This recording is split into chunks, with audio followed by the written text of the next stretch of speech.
क्या आप एक ऐसी जगह की कल्पना कर सकते हैं जो दिखने में तो स्वर्ग से भी ज़्यादा सुंदर है, लेकिन वहाँ रहने वालों के लिए वो जगह तो नर्क से कम नहीं है।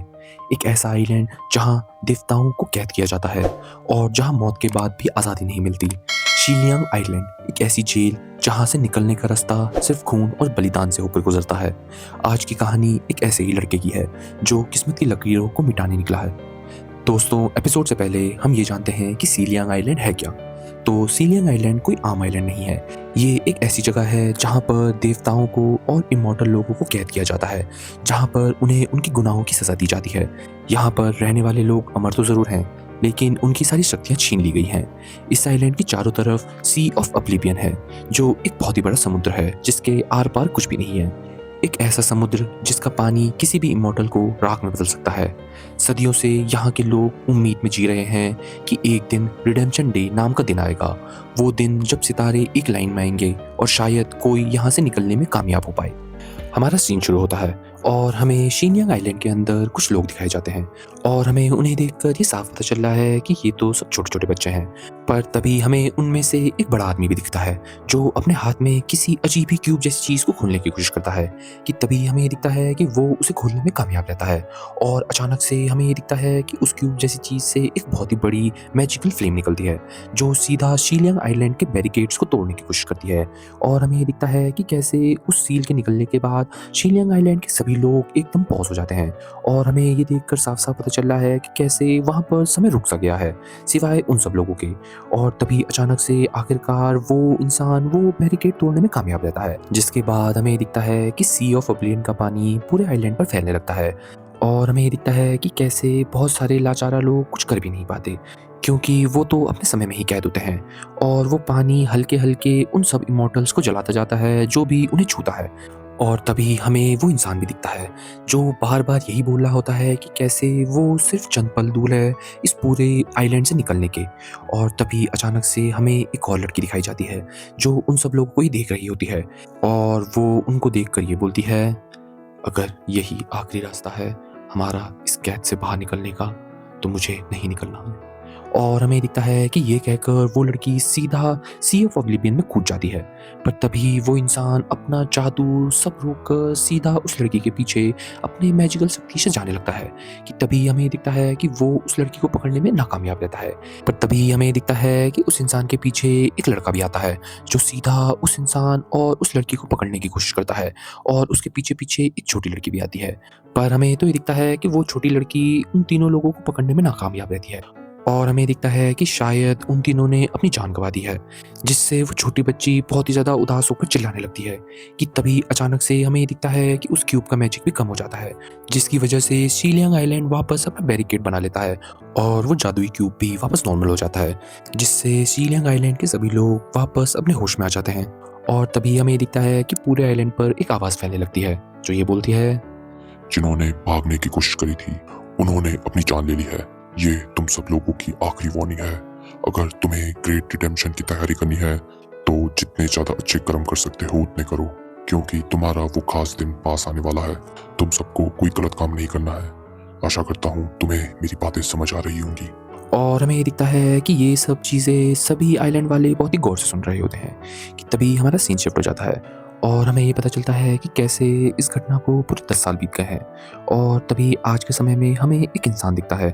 जो आइलैंड के अंदर ही वहाँ की सिक्योरिटी से छुप-छुप कर कुछ मैजिकल स्क्रोल्स पढ़ रहा है। और उसे एक बात पता चलती है कि कैसे शीलियांग आइलैंड एक कैदखाना है जो वहाँ के इमॉर्टल्स देवताओं के लिए है और यहाँ पर जो भी आता है उसने कोई ना कोई गुनाह करा होता है। और अगर वो ये चाहता है कि वो यहाँ से निकले तो उसे अपने गुनाहों का पश्चाताप करना पड़ेगा। और हमें ये पता चलता है कि कैसे शीलियांग आइलैंड के अंदर किसी भी देवता के पास अपनी ताकत नहीं होती सिवाय अपनी अमरता के। पर उन्हें आइलैंड के अंदर मॉर्टल्स की तरह ज़िंदगी जीनी पड़ती है। उन्हें आम इंसानों के दुख दर्द सब महसूस होते हैं पर वो मर नहीं सकते। और हमें रिडेम्पशन डे के बारे में एक और बात पता चलती है कि कैसे हर 500 साल में रिडेम्पशन डे नाम का दिन आता है और जिसने भी सबसे ज़्यादा अच्छे कर्म करे होते हैं उसका वहाँ से निकलना तय होता है, जिससे उसको इस जेल से आज़ादी मिल सकती है और वो अपनी इमॉर्टल ज़िंदगी वापस जी सकता है। और तभी हमें आखिरकार उस इंसान का नाम पता चल जाता है। उस इंसान का नाम जिंग होता है और हमें तुरंत ही ये पता चल जाता है कि कैसे जिंग तो वही बच्चा था जो उन दोनों इंसानों को बचाने के लिए सी ऑफ ओब्लिवियन में कूदा था। और हमें हमें ये भी पता चलता है कि कैसे जिंग जिनको बचा रहा था दरअसल वो उसके माता पिता थे और जो लड़की उसे बचा रही थी वो उसकी छोटी बहन थी। और तभी हमें ये दिखता है कि जिंग को तो इन सब स्कूल की बातें बकवास लगती हैं और वो ये समझता है कि कैसे ये सब चीज़ें सिर्फ उन्हें धोखे में रखने के लिए बनाई गई हैं। कि तभी हमारा सीन शिफ्ट हो जाता है और हमें एक लड़की दिखाई जाती है और हमें जल्दी ये पता चल जाता है कि कैसे वो लड़की तो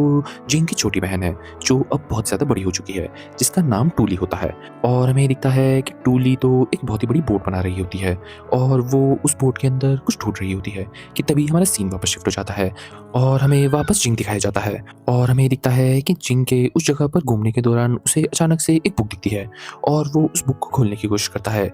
कि तभी जिंग के उस बुक को खोलते ही वहाँ पर उस बुक से बहुत सारे डीमंस भी आ जाते हैं और वो डीमंस सीधा जिंग पर हमला कर देते हैं। पर तभी हमें जिंग की असली ताकत भी दिखती है और हमें दिखता है कि कैसे जिंग एक एक कर कर उन सभी डीमंस को बड़े ही आराम से हरा रहा होता है। कि तभी हमें ये पता चलता है कि कैसे जिंग तो पूरे आइलैंड की सबसे बड़ी लाइब्रेरी के अंदर होता है, जिसे सीलियंग लाइब्रेरी भी कहा जाता है। और हमें दिखता है कि उस लाइब्रेरी के अंदर एक बहुत ही बड़ा क्रिस्टल होता है जो उस पूरे शीलियांग आइलैंड को एक दूसरे से कनेक्ट करता है। और तभी उनकी लड़ाई के दौरान हमें दिखता है कि जिंग कुछ डीमंस को उस क्रिस्टल के अंदर फेंक देता है, जिससे वहाँ पर एक बहुत ही बड़ा बम धमाका होता है। और हमें दिखता है कि कैसे आइलैंड में मौजूद सभी लोग वो धमाका देख लेते हैं और हमें दिखता है कि टूली भी बहुत ही दूर से वो धमाका देख लेती है और वो तुरंत ही उस जगह की तरफ चली जाती है। वहीं कुछ देर बाद हमें लाइब्रेरी के अंदर का माहौल दिखाया जाता है जहाँ पर हमें दिखता है कि जिंग की आंखें एक जगह पर खुलती हैं और वो अपने आप को लाइब्रेरी के स्पेल्स के अंदर बंधा हुआ पाता है। और तभी उसके पीछे बहुत सारे सोल्जर्स आने लगते हैं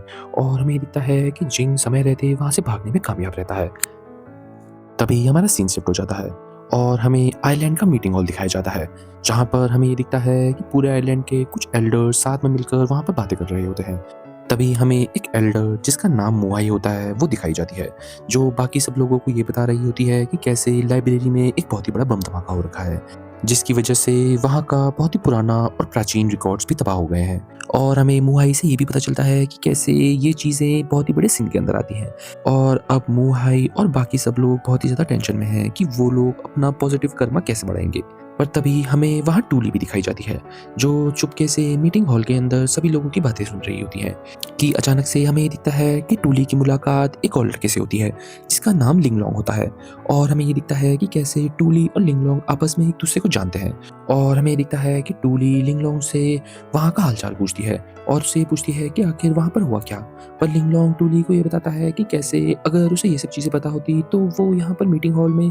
लोगों की बातें सुनने नहीं आता। पर लिंगलोंग टूली को ये बताता है कि कैसे उसने अपनी माँ से ये सुना है कि लाइब्रेरी के अंदर का क्रिस्टल किसी ने तबाह करने की कोशिश करी है और ये चीज़ कोई बहुत ही ज़्यादा ताकतवर इंसान ही कर सकता है। कि तभी हमारा सीन अंदर की तरफ शिफ्ट हो जाता है और हमें ये दिखता है कि दो औरतें आपस में लड़ रही होती हैं और वो लोग एक दूसरे को ब्लेम कर रही होते हैं कि शायद उन्हीं ने लाइब्रेरी के अंदर ये घटना दर्शाई है। और हमें जल्द ही अंदर की कहानी भी पता चलती है। हमें ये पता चलता है कि कैसे अभी पूरे आइलैंड पर 3 ऐसे एल्डर्स हैं जो वहाँ पर मौजूद सबसे ताकतवर लोग भी हैं। और हमें ये पता चलता है कि कैसे उन 3 एल्डर्स की अपनी अपनी फैमिली भी है। और तभी हमें उन तीनों एल्डर्स से इंट्रोड्यूस किया जाता है और हमें सबसे पहले एल्डर का नाम पता चलता है जिसका नाम चेंग होता है और हमें दूसरे एल्डर का नाम तो पता ही है जिसका नाम मुहाई है। और हमें ये भी पता चल जाता है कि कैसे लिंगलोंग मुहाई का ही ग्रैंडसन है। और तभी अचानक से उन सब की बातों के दौरान वहाँ पर तीसरी एल्डर भी आ जाती है जिसका नाम मियान होता है। और हमें दिखता है कि मियान तो एल्डर होने के बावजूद भी बहुत ही ज़्यादा खूबसूरत होती है। और तभी चेंग मियान से ये पूछता है कि आखिरकार वो इतनी देर से कहाँ थी और मियांग चैन को ये बताती है कि कैसे वो अभी अपनी पूजा कर रही थी और वो अभी उतनी ताकतवर नहीं हुई है जो वो इतनी जल्दी लोगों के बुलाने पर आ पाए। पर हमें तो ये दिखता है कि चैंग मियान की ये सब बातें सुनकर मियांग को थोड़ा कमज़ोर समझने लगता है और वो सब लोगों को ये बताता है कि कैसे मियांग एक एल्डर होने के बावजूद भी इतनी रिस्पॉन्सिबल है। पर हमें तो ये दिखता है कि मियान चैंग की ऐसी बातें सुनकर थोड़ा बुरा मान जाती है और वो चैंग पर गुस्सा करने लगती है और चैंग भी मियान की ऐसी हरकत देखकर थोड़ा गुस्से में आ जाता है और सब लोगों को उनकी ऐसी हरकत देखकर ये लगता है कि वो लोग बस लड़ने ही वाले हैं। कि तभी अचानक से चैंग का बेटा जिसका नाम जी होता है वो मियान को थोड़ा समझाने लगता है और वो मियान से बोलता है, लॉर्ड मियांग, मैं अपने फादर की तरफ से आपसे माफ़ी मांगता हूँ। मुझे पता है आपको उनकी बातें बुरी लग रही हैं, पर जैसा आप जानती हैं द ग्रेट क्रिस्टल जिसे हम पवेलियन भी बोलते हैं वो हमसे बड़े देवताओं ने हमारे लिए रखा गया है। मुझे पता है आप यहाँ पर गलती से आई हैं, पर आपको ये पता है कि उस पवेलियन पर हमारे सब रिकॉर्ड्स रखे गए हैं, हमारे अच्छाई बुराई सब चीज़ के, और वही रिकॉर्ड्स हमको ये बता सकते हैं कि क्या हम अपनी दुनिया में वापस जा सकते हैं कि नहीं। और इतनी सारी चीज़ों के बीच में अगर पवेलियन को कुछ भी होता है तो वो हमारे लिए खतरे से कम नहीं है। तो मैं आशा करता हूँ कि आपको ये समझ में आ रहा होगा कि हम जो भी कह रहे हैं वो आपकी बुराई के लिए नहीं कह रहे हैं। और हमें ये दिखता है कि जी की ऐसी बातें सुनकर आखिरकार मियांग थोड़ा शांत हो जाती है। और वहीं हमें ये दिखता है कि टूली जी की ऐसी हरकतें देखकर लिंगलोंग से ये बोलती है, अंकल जी कितने प्यारे हैं ना, उन्होंने कितने आराम से मियांग और चेंग की लड़ाई रुकवा दी, वो कितने हैंडसम है। पर तभी हमारा सीन शिफ्ट हो जाता है और हमें कुछ देर बाद ये दिखता है कि कैसे मियांग सभी लोगों से पूछताछ कर रही होती है। और हमें एक बात पता चलती है कि कैसे अगर किसी को भी लाइब्रेरी या पवेलियन के अंदर घुसना है तो उसे एक एल्डर सील चाहिए होती है, जो कि वहाँ के एल्डर्स के पास ही होती है। और हमें ये पता चलता है कि कैसे बाकी सभी लोगों की सील उन्हीं के साथ थी जब वो बम धमाका हुआ था। तो इसका ये मतलब है कि उनमें से कोई भी उस धमाके के पीछे इन्वॉल्व नहीं है। पर तभी मोहाई सबसे ये कहती है, मुझे याद आया, ऐसा ही हुआ था 10 साल पहले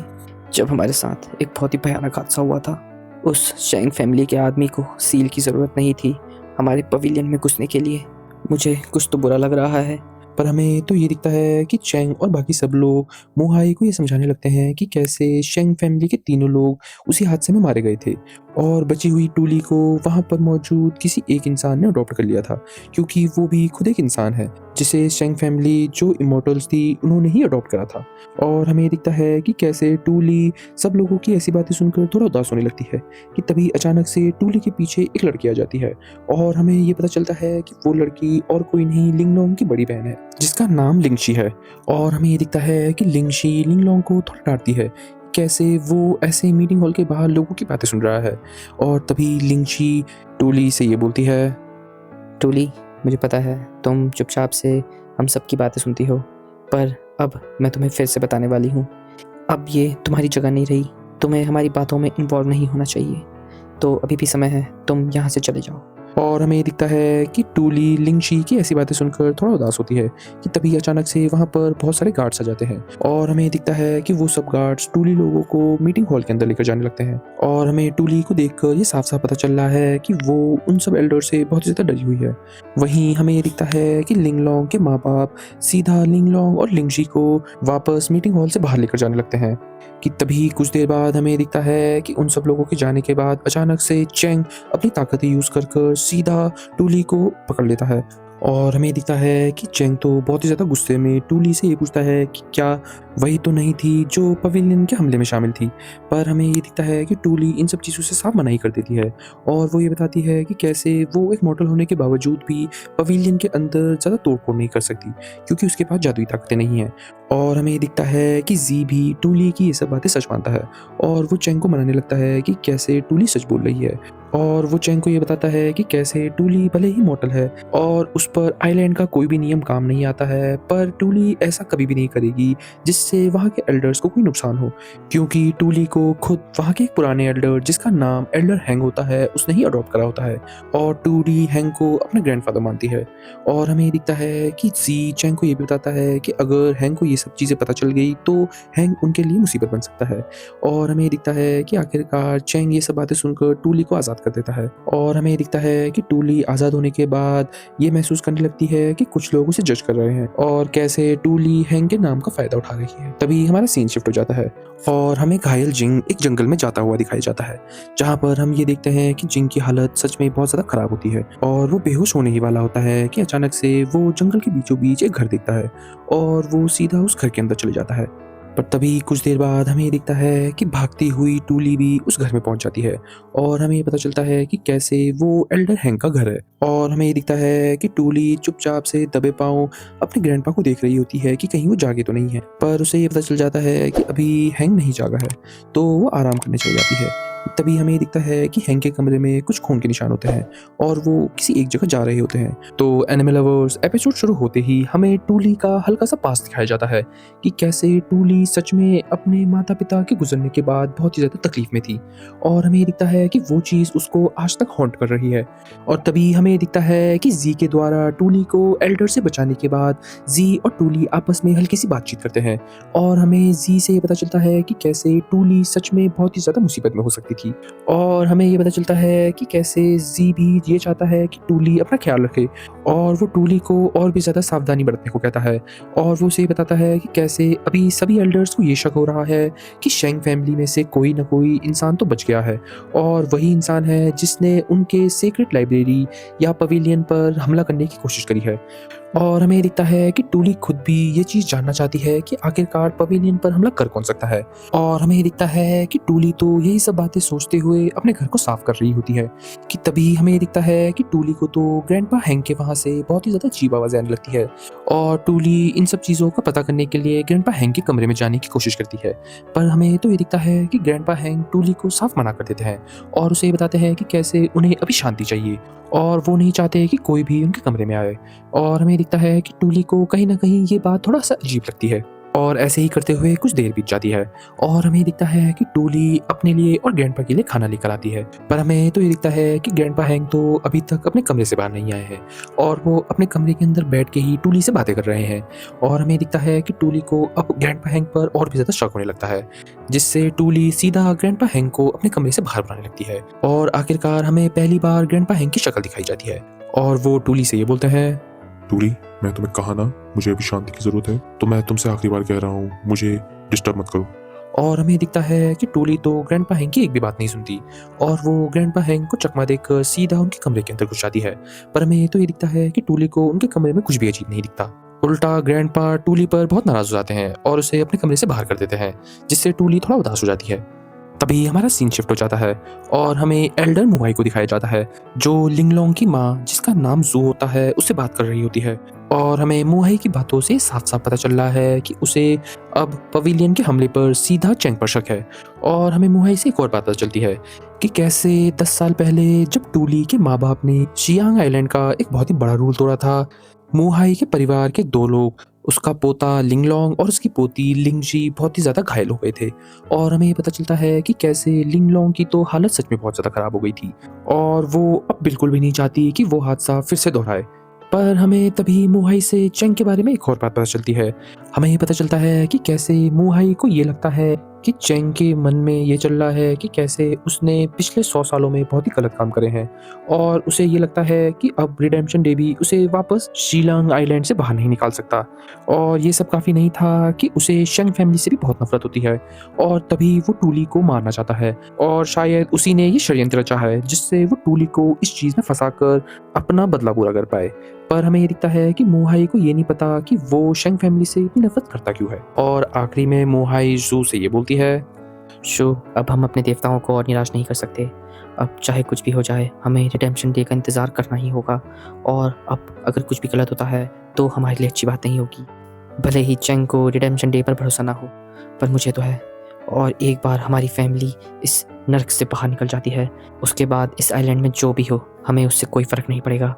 और तभी कुछ देर बाद हमारा सीन शिफ्ट हो जाता है और हमें दिखता है कि आइलैंड के अंदर बहुत सारे फ्लायर्स लगे होते हैं, जिसमें आइलैंड के लोगों को ये बताया जा रहा होता है कि पवेलियन के अंदर का धमाका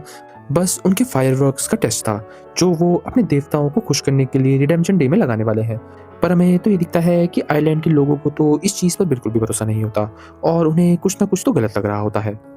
और हमें दिखता है कि टूली भी ये सब चीज़ें नोटिस कर रही होती है।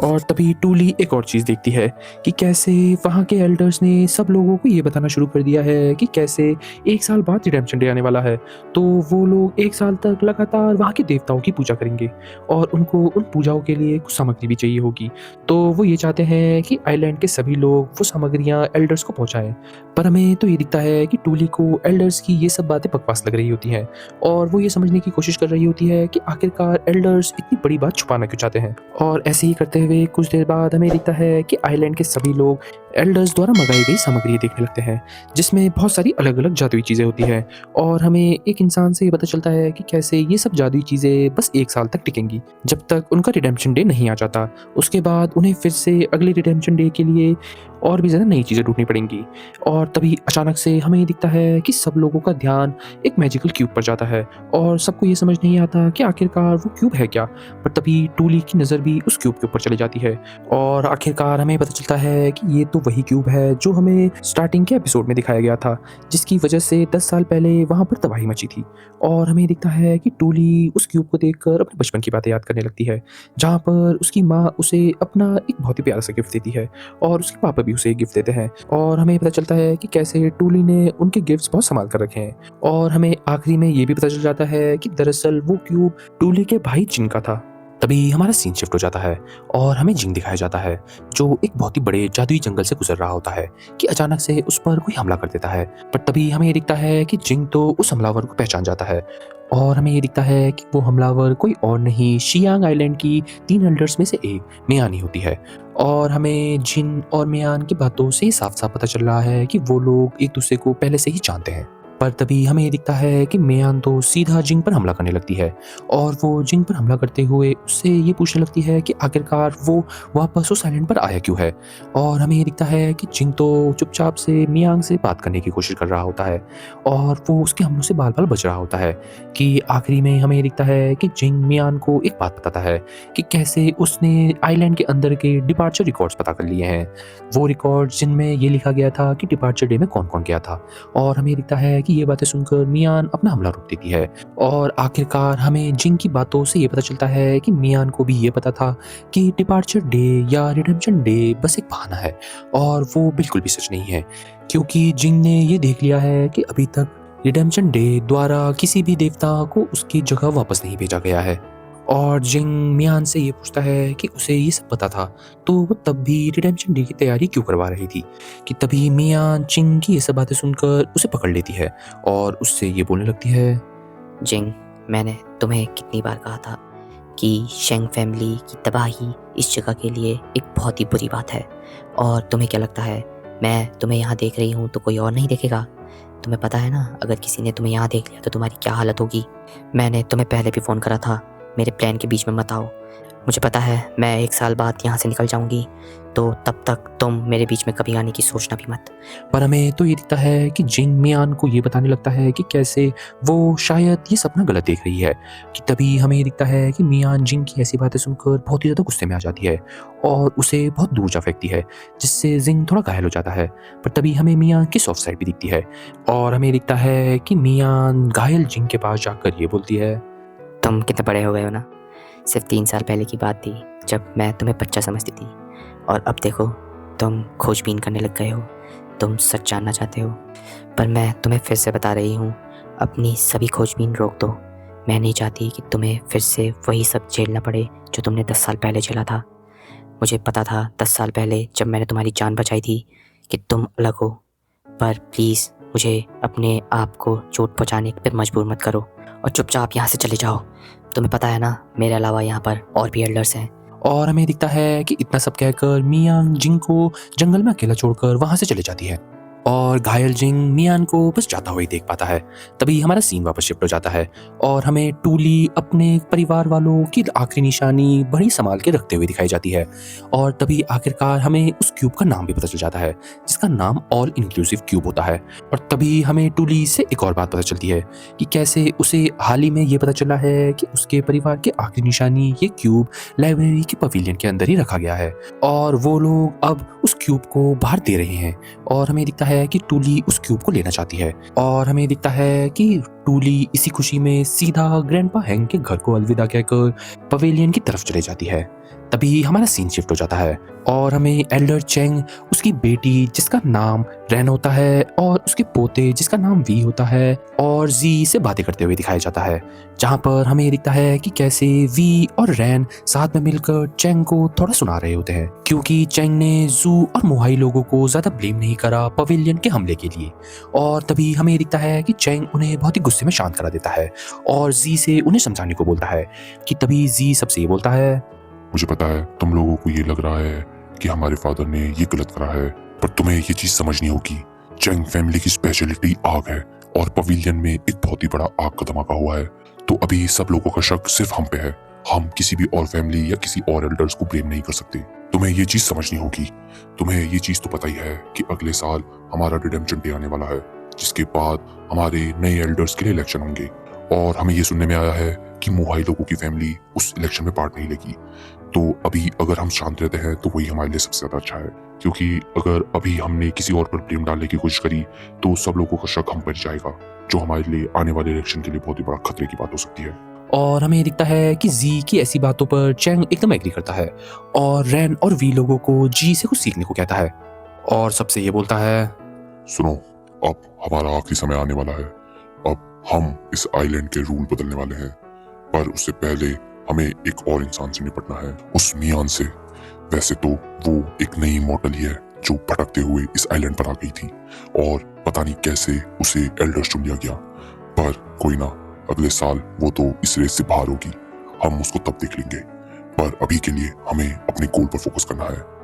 पर सोचने की बात तो ये है कि अगर हमने पवेलियन पर हमला नहीं करा, मोहाई की फैमिली ने पवेलियन पर हमला नहीं करा, और अगर हम माने तो मियान ने भी पवेलियन पर हमला नहीं करा, तो ये करा किसने? हमको कुछ ना कुछ तो देखना ही पड़ेगा। मेरे पास अभी ज्यादा समय नहीं बचा है, पर मैं नहीं चाहता कि मेरे जाने से पहले मैं अपनी वो चीज अधूरी छोड़ दूं। तो तुम सब लोग आपस में ये बात बनाए रहना और सब पर नजर रखना। मुझे ऐसा लग रहा है कि कुछ ना कुछ तो बहुत बड़ा होने वाला है। सीन शुरू होते ही हमें ये दिखता है कि इस बार खुद जिंग अपने बहुत ही भयानक पास को महसूस कर रहा होता है, जहाँ पर वो ये देखता है कि कैसे वो अपने डैड को बचाने में नाकामयाब रहता है। और हमें ये दिखता है कि इस बार जिंग अपने डैड से किसी राज के बारे में पूछना चाहता है, पर वो ये नहीं कर पाता। और कुछ ही देर में हमें ये पता चल जाता है कि दरअसल जिंग तो ये सब अपने एक बहुत ही डरावने सपने में देख रहा था। तभी हमारा सीन शिफ्ट हो जाता है और हमें आइलैंड के अंदर का माहौल दिखाया जाता है, जहाँ पर हमें ये दिखता है कि कैसे एल्डर्स द्वारा बताने के बाद सभी लोगों ने अपने अपनी तरफ से देवताओं के लिए पूजने के लिए सामग्री देना शुरू कर दिया है। और वहीं हमें टूली भी दिखाई जाती है, जहाँ पर टूली भी देवताओं को पूजने के लिए कुछ सामग्री लेकर जा रही होती है। और वहीं हमें टूली के नज़रिए से और भी लोग दिखते हैं, जो सभी लोग बहुत ही ज़्यादा एक्साइटेड होते हैं आने वाले रिडेम्पशन डे के लिए। और हमें ये दिखता है कि कैसे एल्डर्स द्वारा बताए गए आदेशों को बोलने वाला इंसान सभी लोगों को देवताओं के लिए चढ़ाई गई सामग्री के लिए कुछ मेडल्स दे रहा होता है। और हमें दिखता है कि वो ज़्यादातर लोगों को ब्रॉन्ज मेडल ही दे रहा होता है कि तभी हमें उन सब लोगों के बीच में लिंगशी आते हुए दिखाई देती है। और हमें दिखता है कि कैसे वहाँ मौजूद सभी लोग लिंगशी को देखकर बहुत ही ज़्यादा चौंक जाते हैं और वो सब लोग आपस में ये बातें करने लगते हैं कि कैसे लिंगशी बहुत ज़्यादा खूबसूरत है। और तभी हमें बाकी लोगों की बातों से ये पता चलता है कि कैसे लिंगशी की जल्दी शादी होने वाली है और जो भी लिंगशी से शादी करेगा वो अपने आप ही आने वाले सालों के लिए एल्डर्स के चुनाव में खड़ा हो सकता है। और हमें दिखता है कि सभी लोगों को ऐसा लगता है कि लिंगशी की शादी चेंग के खानदान में ही होने वाली है। तभी ऐसे ही करते कुछ देर बीत जाती है और हमें ये दिखता है कि कैसे चेंग के खानदान से वी खुद देवताओं के पूजने के लिए कुछ सामग्री लेकर आ रखा है और उसके वहाँ की सामग्री वहाँ पर मौजूद अभी तक की सबसे खास सामग्री है। और सब लोग उसकी ऐसी भेंट देखकर बहुत ही ज़्यादा चौंक जाते हैं। और हमें दिखता है कि वी को अपनी भेंट देखकर ऐसा लग रहा होता है कि अब उसे वहाँ का सबसे बड़ा मेडल मिलने वाला है, जो कि एक बहुत ही खूबसूरत जेड मेडल होता है। और हमें दिखता है कि वी खुश हो ही रहा होता है कि अचानक से टूली सबको हटाते हुए सबके सामने आने लगती है। और हमें दिखता है कि ऐसी हड़बड़ाहट की वजह से गलती से टूली का बैलेंस बिगड़ जाता है और वो सीधा सबके सामने आकर गिरती है। और तभी हमें दिखता है कि वो जेड मेडल तो अपने आप ही टूली के दिए गए चढ़ावे की तरफ जाने लगता है, जिसे देखकर वहां पर मौजूद सभी लोग बहुत ही ज्यादा चौंक जाते हैं, क्योंकि हमें दिखता है कि टूली तो और कुछ भी नहीं, कुछ मरी हुई मछलियां लेकर आ रही। पर हमें तो ये दिखता है कि टूली के इस चढ़ावे को सभी लोग चेंग खानदान के चढ़ावे से नीचे मानने लगते हैं और सब लोग ये मानने लगते हैं कि शायद जेड मेडल कुछ गलत बता रहा है। पर तभी हमें दिखता है कि सभी लोगों के बीच में लिंगलोंग भी वहां आ जाता है और हमें दिखता है कि उन सब लोगों में से सिर्फ लिंगलोंग ही होता है जो टूली का सपोर्ट कर रहा होता है। और वो सबको ये बताता है कि कैसे चेंग फैमिली तो हर साल एक ही भेंट देती है, जिससे क्या पता भगवान भी थोड़ा सा बोर हो गए होंगे। तभी उन्हें टूली की आम सी मछलियां भी बहुत पसंद आ रही होंगी, क्योंकि इस आइलैंड में कोई भी मछली नहीं पकड़ सकता सिवाय टूली के, क्योंकि सिर्फ टूली ही एक मॉडल इंसान है जो सी ऑफ ऑब्लिवियन से नहीं चलती है। पर तभी हमें दिखता है कि लिंगलोंग की ऐसी बातें सुनकर वी ये बोलता है, क्या बकवास है, मैं नहीं मानता ये सब। मुझे तो पक्का यकीन है कि इस लड़की ने कुछ ना कुछ गलत करा है, तभी तो हम इसके शेंग खानदान से नफरत करते हैं। इसने ही हमारे पूरे आइलैंड पर महामारी मचाई थी और क्या पता ये फिर से वही कराने की सोच रही हो। पर हमें तो ये दिखता है कि वी की ऐसी बातें सुनकर टूली को बहुत ज़्यादा गुस्सा आता है, पर टूली वी को अपनी ज़बान संभालने को बोलती है। पर तभी हमें ये दिखता है कि वहाँ पर मौजूद सभी लोग वी का सपोर्ट कर रहे होते हैं और हमें दिखता है कि वी जल्दी से जल्दी उस जेड मेडल को चुराने की कोशिश करता है। पर तभी हमें दिखता है कि टूली उसे ये करने से रोक देती है। और इन सब चीज़ों के दौरान हमें दिखता है कि एल्डर्स का संदेशा पहुंचाने वाला इंसान वो जेड मेडल सबसे हटा लेता है और सबसे ये बोलता है, शांत रहो, शांत रहो। मुझे पता है तुम सब भी यही सोच रहे हो और मुझे भी यही लगता है कि ऐसा तो हो ही नहीं सकता कि देवताओं को ऐसे सिंपल सी मछलियाँ पसंद आए। और जहाँ हमने ये देखा कि चेंग फैमिली ने इतना शानदार तोहफा उन्हें दिया है, तो मेरे हिसाब से तो ये मेडल चेंग फैमिली को ही जाना चाहिए। पर रुको टूली, अगर तुम्हें ये मेडल सच में चाहिए तो मैं तुम्हें एक बात बता दूं। एक आर्टिकल लिखा गया था हमारे पवेलियन पे, उसी के अंदर एक रिकॉर्ड था जिसमें एक मछली के बारे में बताया गया था जो 7 मीटर लंबी है। वो सी ऑफ ऑब्लिवियन के समुद्र में रहती है। वो इतनी खतरनाक है कि आज तक कोई भी उसे देख तक नहीं पाया है, और जिसने भी उसे देखा है वो हमेशा मौत के घाट उतरा है। उसके स्केल एकदम लोहे जैसे हैं और उसके दांत एकदम पैने। वो एक राक्षस से कम नहीं है। पर वो मछली हमारे देवताओं के लिए बहुत अच्छा खाने के साथ साथ वो उनके आर्मर में भी काम आती है। तो चलो, अगर तुम चाहती हो कि मैं सच में ये मानूं कि जेड मेडल ने तुम्हें चुना है, तो तुम वो मछली लेकर आओ, वरना मैं ये मेडल सीधा वी को दे दूंगा। पर हमें तो ये दिखता है कि उस आदमी की ऐसी बातें सुनकर वहाँ पर मौजूद सभी लोग बहुत ही ज़्यादा चौंक जाते हैं और लिंगलोंग उस आदमी को ये पूछने लगता है कि कैसे वो जानबूझकर चेंग फैमिली के लिए ये सब चीज़ें कर रहा है, और उसे ये लगता है कि कैसे उस मॉन्स्टर को पकड़ना मुश्किल ही नहीं नामुमकिन है। और हमें दिखता है कि कैसे टूली तो बस सबकी बातें सुन रही होती है और वो उन सब बातों में अपने खानदान की बहुत बेइज्जती सुन रही होती है। और हमें दिखता है कि वी भी टूली की बहुत बेइज्जती करने लगता है, जिससे आखिरकार हमें ये दिखता है कि टूली और नहीं सह पाती और वो सीधा उस आदमी की बातों को हामी भर देती है और वो सबको ये बताती है कि कैसे वो सीधा उस मॉन्स्टर को पकड़ कर लेकर आएगी और वो वहाँ मौजूद सभी लोगों को गलत साबित कर रहेगी। तभी हमारा सीन शिफ्ट हो जाता है और हमें दिखता है कि कैसे टूली उस मॉन्स्टर के पीछे पड़ गई है और वो सीधा उस मॉन्स्टर को पकड़ने की कोशिश कर रही है। और तभी हमें टूली और उस मॉन्स्टर की पानी के अंदर एक बहुत ही भयानक लड़ाई दिखाई जाती है, जहाँ पर हमें दिखता है कि टूली पूरी जान लगाकर उस मॉन्स्टर को पकड़ने की पूरी कोशिश कर रही है। पर वो मछली सच में बहुत ही ज़्यादा ताकतवर है और वो टूली को बहुत ज़्यादा चोट भी पहुंचा रही है। और ऐसे ही करते हुए कुछ देर बाद हमें दिखता है कि उस मॉन्स्टर से लड़ते हुए टूली पानी के अंदर डूबी हुई एक नाव के बीच में फंस जाती है और हमें दिखता है कि वो मॉन्स्टर इस चीज़ का फ़ायदा उठाकर टूली पर हमला करने की कोशिश करता है। पर तभी टूली अपना दिमाग चलाकर उस मॉन्स्टर को उसी नाव के बीच में फंसाने की कोशिश करती है और हमें दिखता है कि टूली इस चीज़ में कामयाब भी हो जाती है। और हमें दिखता है कि टूली आखिरकार अपनी जान पर खेलकर उस मॉन्स्टर को उस नाव के जरिए मारने में कामयाब रहती है। पर तभी हमें ये दिखता है कि टूली को एक अजीब बात पता चलती है।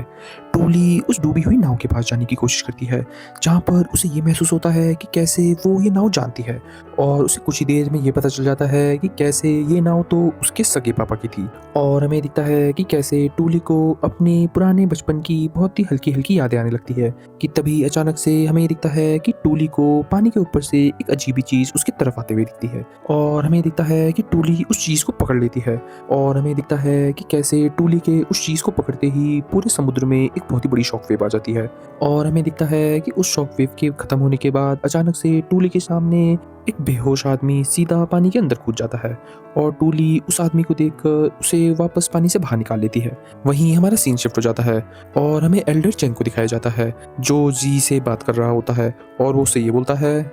जी, तुम्हें पता है उस मोटर लड़की को जेड मेडल चाहिए। मुझे तो बहुत ज्यादा गुस्सा आ रहा है। मैं उस लड़की से बहुत ज्यादा नफरत करता हूँ। पता नहीं क्या हैंक का दिमाग खराब हो गया था जो उसने एक मोटर को पालने की सोची। पर इससे पहले कि तुम उसकी साइड ले लो, तुम्हें याद नहीं है कि उसने ही जेन को होप दी थी। वो काली रात सिर्फ उस लड़की की वजह से आई थी और उस लड़की ने ही हमारे पूरे आइलैंड में तबाही मचाई थी। पर हमें तो ये दिखता है कि जी जेंग को ये बताता है कि कैसे पवेलियन के रिकॉर्ड्स ये बताते हैं कि कैसे वो हादसा जेंग ने खुद करा था और उसने ही टूली को मजबूर करा था कि वो उसका साथ दे उसके प्लान में। पर हमें तो ये दिखता है कि चेंग तो जी की एक भी बात नहीं सुनता और उसे ये बताता है कि कैसे वो सिर्फ टूली पर नजर रखे। वहीं दूसरी तरफ हमें दिखता है कि टूली उस इंसान को समुद्र के ऊपर लाने में कामयाब रहती है, पर तभी टूली अपने सामने एक बहुत ही बड़ा जहाज देखती है और वो जहाज सीधा शियांग आइलैंड के अंदर आ जाता है। और हमें ये दिखता है कि कुछ देर बाद टूली भी उस इंसान को उस जहाज के पास लेकर आ जाती है और तभी हमें ये दिखता है कि उस जहाज के अंदर तो कोई भी नहीं होता और उस जहाज की हालत भी अच्छी नहीं होती। वहीं हमें टूली दिखती है जो उस इंसान को होश में लाने में कामयाब रहती है, पर हमें तो ये दिखता है कि वो इंसान तो बहुत ही मदहोश हालत में अपने माँ बाप को बुला रहा होता है और ये बोल रहा होता है कि कैसे कोई उसे बचा ले, जिससे टूली भी कुछ समझ नहीं पाती। पर तभी हमें दिखता है कि टूली को अपने आजू बाजू किसी की आहट महसूस होती है। एपिसोड शुरू होते ही हमें जिंग दिखाया जाता है, पर तभी हमें एक अजीब बात पता चलती है। हमें ये साफ साफ दिखता है कि जिंग तो ग्रैंडपा हैंग के घर में ही छुपा हुआ है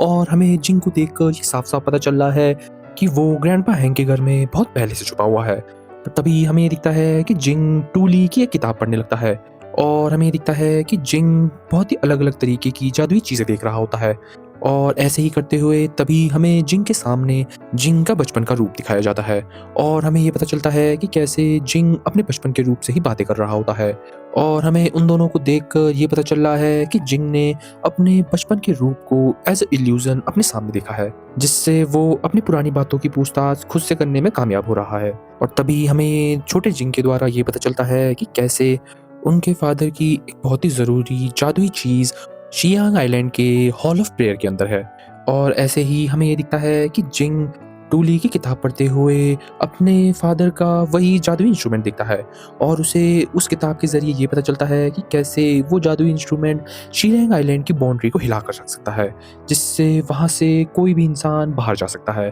और वो वापस इमॉर्टल रैम के अंदर जा सकता है। और हमें जिंग से ये पता चलता है कि कैसे उसके फादर खुद कभी भी शियांग आइलैंड से बाहर नहीं जाना चाहते थे, पर वो ये सब उसकी माँ के लिए कर रहे थे। और तभी हमें ये दिखता है कि जिन ये सब बातें पढ़ते हुए अचानक से अपने पास को देखने लगता है, जहाँ पर हमें पहली बार जिंग की माँ को दिखाया जाता है जिनका नाम यिंग होता है। और हमें यिंग को देखकर ये साफ साफ पता चलता है कि कैसे वो अपने दोनों बच्चों टूली और जिंग को सच में बहुत ज़्यादा प्यार करती है। पर हमें यिंग को देखकर ये साफ साफ पता चलता है कि शायद यिंग की तबीयत बहुत ज़्यादा ख़राब है। और तभी आखिरकार हमें पहली बार शेंग भी दिखता है जो जिंग और टूली का पापा होता है और हमें शेंग को देखकर ये साफ साफ पता चलता है कि कैसे वो भी अपनी फैमिली से बहुत ज़्यादा प्यार करता है और वो यिंग की ऐसी ख़राब हालत देखकर बहुत ही ज़्यादा चिंता में होता है।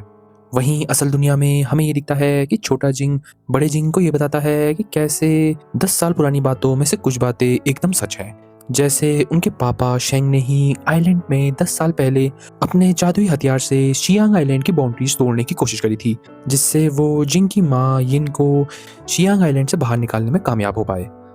पर छोटा जिंग ये भी बताता है कि कैसे आइलैंड्स के रिकॉर्ड में ये भी लिखा गया था कि शेंग की वजह से ही पूरे आइलैंड पर 100 से ज़्यादा भगवानों की मौत हो गई थी सी ऑफ ऑब्लिवियन के पानी की वजह से, और शेंग की वजह से ही पूरा आइलैंड डूबते डूबते बच पाया था। पर छोटे जिंग को इस बात पर बिल्कुल भी यकीन नहीं होता कि शेंग ने कभी ऐसी चीज़ करने की सोची भी होगी और उसे किसी और पर ही शक हो रहा है। और हमें दिखता है कि बड़े जिंग को छोटे जिंग की बातें सुनकर कुछ सोचना आ रहा है और तभी हमारा सीन शिफ्ट हो जाता है और हमें बीच के पास टूली उस बेहोश इंसान के साथ दिखती है और हमें उस बेहोश इंसान के आजू बाजू कुछ और लोग भी दिखते हैं जो उसे उठाने की कोशिश कर रहे होते हैं कि तभी टूली उस इंसान पर गरम गरम पानी फेंककर उसे उठाने में कामयाब रहती है। और हमें ये दिखता है कि उसके आजू बाजू के लोग उसे उठाते हुए उसे मास्टर मास्टर बोल रहे होते हैं कि तभी कुछ देर बाद हमें दिखता है कि आखिरकार वो इंसान पूरी तरीके से उठने में कामयाब रहता है और उठते ही हमें दिखता है कि वो इंसान उनमें से एक इंसान को उसका अंकल बुला रहा होता है और वो उसे ये पूछने लगता है कि क्या वो भी उसके साथ मर चुके हैं, पर उसका अंकल उसे ये बताता है कि कैसे वो सब टूली की वजह से ही जिंदा है और टूली ने ही उस इंसान को डूबने से बचाया था, जिसे सुनकर आखिरकार उस इंसान को पूरा होश आ जाता है और वो टूली का बहुत धन्यवाद करने लगता है उसकी जान बचाने के लिए। कि तभी टूली उस इंसान को उसका एक सामान देती है और हमें उस सामान को देखकर ये साफ पता चल जाता है कि ये तो वही सामान है जिसे जब टूली ने छुआ था तो पूरे सी ऑफ ऑब्लिवियन में शॉक वेव आ गई थी। और हमें दिखता है कि वो इंसान तो वो सामान टूली से बहुत जल्दी ले लेता है और वो टूली को ये बताता है कि कैसे वो चीज़ उसके लिए बहुत ही ज़्यादा ज़रूरी है और वो फिर से टूली का बहुत ही ज़्यादा धन्यवाद करने लगता है। कि तभी कुछ देर बाद हमें दिखता है कि उस इंसान का अंकल उससे टूली से छुपकर कुछ बातें करने लगता है और वो उस इंसान को शियांग आइलैंड का आसमान दिखाता है जहाँ पर दो सूरज चमक रहे होते हैं। और वो उस इंसान को ये बताता है कि कैसे यही द डुओ सन्स है, जिसे सुनकर वो इंसान सच में बहुत ज़्यादा चौंक जाता है और वो अपने अंकल से ये पूछने लगता है कि क्या वो सच में फेरी लैंड के अंदर आ चुके हैं। पर उसका अंकल उसे ये बताता है कि अभी वो कुछ नहीं कह सकते और अगर उसे ये जानना है तो उसे टूली से ही पूछना होगा। और आखिरकार हमें उस इंसान का नाम भी पता चल जाता है। उसका नाम जियाओ होता है और हमें पता चलता है कि कैसे जियाओ लियांग नाम की जगह से आ रखा है और वो इस बहुत बड़ी बोट के अंदर ही काम करता है। पर तभी हमें एक अजीब बात दिखती है। हमें ये दिखता है कि जियाओ अपने कैप्टन का नाम ले ही रहा होता है कि अचानक से उसके अंकल कुछ बहाना बनाकर जियाओ को चुप करा देते हैं और जियाओ भी उसकी बात समझ जाता है। और जियाओ टूली को ये बताता है कि कैसे वो किसी सीला नाम की जगह पर किसी बिजनेस के चक्कर में जा रहे थे कि तभी उनके ऊपर समुद्र के अंदर एक बहुत ही बड़ा तूफान आ गया था, जिससे वो लोग इस आइलैंड पे आकर रुक गए हैं। पर हमें ये दिखता है कि टूली को तो उन दोनों की कोई भी बात समझ नहीं आ रही होती है और टूली ये नहीं समझ पाती कि आखिरकार वो लोग किन जगहों की बातें कर रहे हैं। और हमें ये दिखता है कि टूली जियाओ लोगों से ये पूछती है कि क्या वो लोग मॉडल्स हैं, जिसे सुनकर जियाओ बहुत ज़्यादा चौंक जाता है। और हमें ये दिखता है कि जियाओ टूली की ऐसी बातें सुनकर टूली को एक फेरी मानने लगता है और वो टूली को ये बताता है कि कैसे उसके सभी लोग नॉर्मल इंसान हैं। पर हमें ये दिखता है कि टूली उसे तुरंत ही ये बता देती है कि कैसे वो भी उन्हीं की जैसी एक इंसान है और वो सब शियांग आइलैंड के अंदर मौजूद हैं।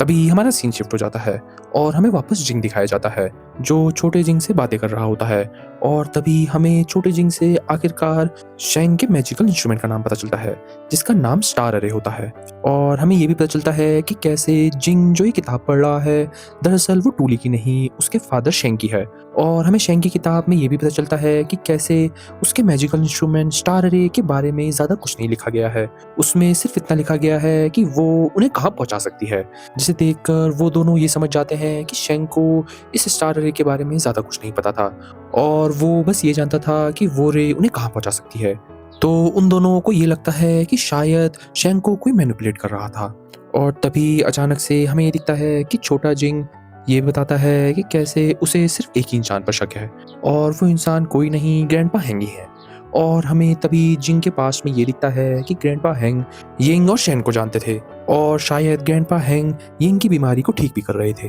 पर हमें ये दिखता है कि जिंग ये सब चीज़ें मानने से मना कर देता है कि ग्रैंडपा हैंग कभी भी उनके लिए कुछ बुरा कर सकते हैं। और यही सब बातें करते हुए हमें ये दिखता है कि बड़े जिंग को अपने पास की हल्की हल्की झलक आने लगती है, जिसमें वो ये देखता है कि शेंग और यिंग एक इंसान के बहुत ही ज़्यादा क्लोज थे और वो इंसान उनके घर भी बहुत बार आ रखा था। पर हमें ये दिखता है कि जिंग चाहकर भी वो चीज़ें याद नहीं कर पा रहा होता कि तभी छोटे जिंग से हमें ये पता चलता है कि कैसे जिंग की याददाश्त दरअसल इसलिए इतनी कमज़ोर है क्योंकि 10 साल पहले जब वो सी ऑफ ऑब्लिवियन में गिरने ही वाला था तब उसके सर पे बहुत ही गहरी चोट आई थी, जिससे उसकी बहुत सारी यादें खो गई थी और वो अभी उन्हें चाहकर भी याद नहीं कर पा रहा है। और ऐसे ही खुद से बातें करने के दौरान हमें ये दिखता है कि जिंग को शेंग की किताबों में एक क्लू मिलता है। जिंग ये देखता है कि कैसे स्टार अरे को बनाने के लिए बहुत सारे मटेरियल्स चाहिए होते हैं जो शेंग ने किताब में बड़ी डिटेल से लिखे हुए हैं। और हमें ये पता चलता है कि कैसे ये सभी मटेरियल्स पूरे आइलैंड में फैले हुए हैं।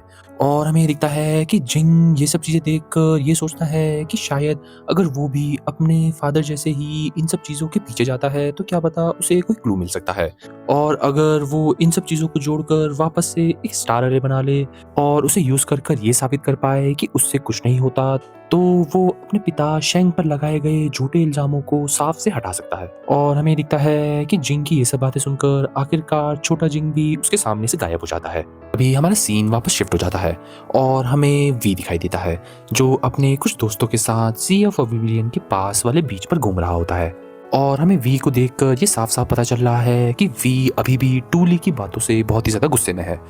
तभी हमें दिखता है कि वी दूर से टूली को समुद्र के बीच में आता हुआ देख लेता है और हमें ये दिखता है कि लिंगलोंग और उसके कुछ दोस्त भी टूली का इंतजार कर रहे होते हैं। और तभी टूली लिंगलोंग लोगों से मिलने के लिए आने लगती है और हमें टूली की बोट पर वही मॉन्स्टर फिश बधी हुई दिखती है, जिसे देखकर लिंगलोंग लोग बहुत ही ज़्यादा खुश हो रहे होते हैं। और वहीं वी टूली की ऐसी जीत को देखकर वहाँ से बहुत ही ज़्यादा गुस्से में चले जाता है। तभी हमें लिंगलोंग टूली से बात करता हुआ दिखाई जाता है और तभी लिंगलोंग टूली को ये बताता है कि कैसे जब वो समुद्र में गई थी तो उसके पास का एरिया एकदम काला हो गया था, तो उसे वहाँ कुछ हुआ तो नहीं। पर हमें ये दिखता है कि टूली लिंगलोंग लोगों को जाओ के बारे में कुछ भी नहीं बताती और ऐसे ही करते हुए कुछ देर बाद हमें ये दिखता है कि टूली आखिरकार अपना चढ़ावा वो मॉन्स्टर फिश भगवानों को चढ़ाकर अपने लिए वो जेड मेडल लेने में कामयाब रहती है। और हमें ये दिखता है कि टूली इस चीज से बहुत ज्यादा खुश होती है और वो वापस ग्रैंडपा हैंक के घर की तरफ जाने लगती है। पर तभी घर की तरफ जाते हुए अचानक से हमें ये दिखता है कि टूली को उसके आजू बाजू कुछ अलग ही महसूस होता है और हमें दिखता है कि कुछ ही देर में टूली के सामने वी भी आ जाता है और वी के साथी लोग सब मिलकर टूली को घेर लेते हैं और वी टूली से ये बोलता है, टूली टूली टूली, एक मॉर्टल इंसान जो हम जैसे इमॉर्टल लोगों के साथ रहकर हमसे बड़ा बनना चाहती है। चलो, मुझे ज़्यादा टाइम बर्बाद नहीं करना अपना, मैं तुम्हें कुछ समय दे रहा हूँ, मुझे चुपचाप से ये जेड मेडल दे दो क्योंकि ये तुम जैसे मॉडल पर बिल्कुल भी अच्छा नहीं लग रहा है। पर हमें तो ये दिखता है कि टूली वी से ये बोलती है, अपनी शर्ट भूल गए, शर्म आती है मुझे तुम पे, तुम अपने आप को इमॉर्टल कहते हो और खुद ऐसी हरकतें कर रहे हो। और हमें ये दिखता है कि टूली की ऐसी बातें सुनकर वी बहुत ही ज़्यादा हंसने लगता है और वो अपने आदमियों को टूली पर हमला करने के लिए भेजता है। पर तभी हमें ये दिखता है कि टूली ग्रैंडपा फेंग के नाम पर उन सब लोगों को चकमा देने में कामयाब रहती है और वो सीधा ग्रैंडपा हैंग के घर के लिए भागने लगती है। पर तभी हमें ये दिखता है कि वी लोग तुरंत ही टूली के पीछे पड़ जाते हैं और हमें ये दिखता है कि कैसे टूली उनके हमलों से बाल बाल बचते हुए अपने घर की तरफ भाग रही होती है। पर आखिरकार ऐसे ही भागते हुए वी टूली को पकड़ने में कामयाब रहता है और वो टूली से ये बोलता है, वाह, भाग तो तुम अच्छा लेती हो, पर हो तो तुम एक घिनौनी सी मॉडल ही। माना मैंने ग्रैंडपा हैंग को इस पूरे आइलैंड में सबसे ज़्यादा वाइस बुलाया जाता है और वो उस पूरे आइलैंड में बहुत ज़्यादा अच्छे इंसान भी कहलाते हैं, पर तुम ही बताओ अभी वो कहाँ हैं? क्या वो तुम्हें बचा पाएंगे? मुझे तो नहीं लगता।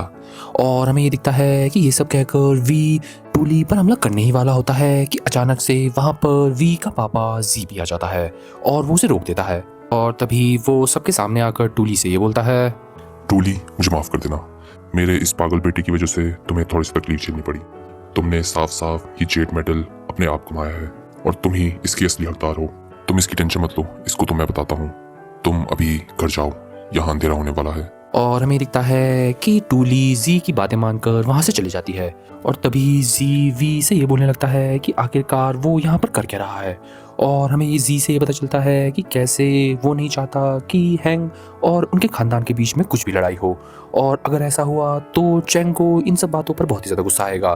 पर हमें वी से ये पता चलता है कि कैसे दरअसल चेंग ने ही वी को टूली से वो जेड मेडल छीनने के लिए भेजा था। पर हमें तो ये दिखता है कि जी वी की एक भी बात नहीं सुनता और उसे सीधा सीधा घर जाने को बोल देता है, जिससे आखिरकार वी और उसके साथी वापस घर की तरफ चले जाते हैं। पर तभी हमें जी को दिखाया जाता है जो एल्डर हैंग के घर को बहुत ही गौर से देख रहा होता है और तभी हमें एक फ्लैशबैक दिखाया जाता है जहाँ पर टूली और जी आपस में बात कर रहे होते हैं और जी हैंग के बारे में पूछने लगता है और टूली जी को ये बताती है कि कैसे उसके ग्रैंडपा ने बहुत टाइम से लोगों को देखना तक बंद कर दिया है और वो अब पूरा दिन अपने कमरे में ही बिताते हैं और वो ये नहीं चाहते कि कोई भी उसे मिलने के लिए आए। पर हमें जी से ये पता चलता है कि कैसे ग्रैंडपा हैंग अभी उस पूरे आइलैंड में सबसे बुजुर्ग इमॉर्टल हैं जो उस आइलैंड में कम से कम 100 साल रह चुके हैं। और हमें जी से ये पता चलता है कि कैसे वो ग्रैंडपा हैंग को इस मौके पर बधाई देना चाहते हैं। पर टूली उन्हें फिर से ये बताती है कि कैसे ये चीज़ बहुत ज़्यादा मुश्किल है क्योंकि ग्रैंडपा हैंग बहुत टाइम से किसी से भी नहीं मिलना चाहते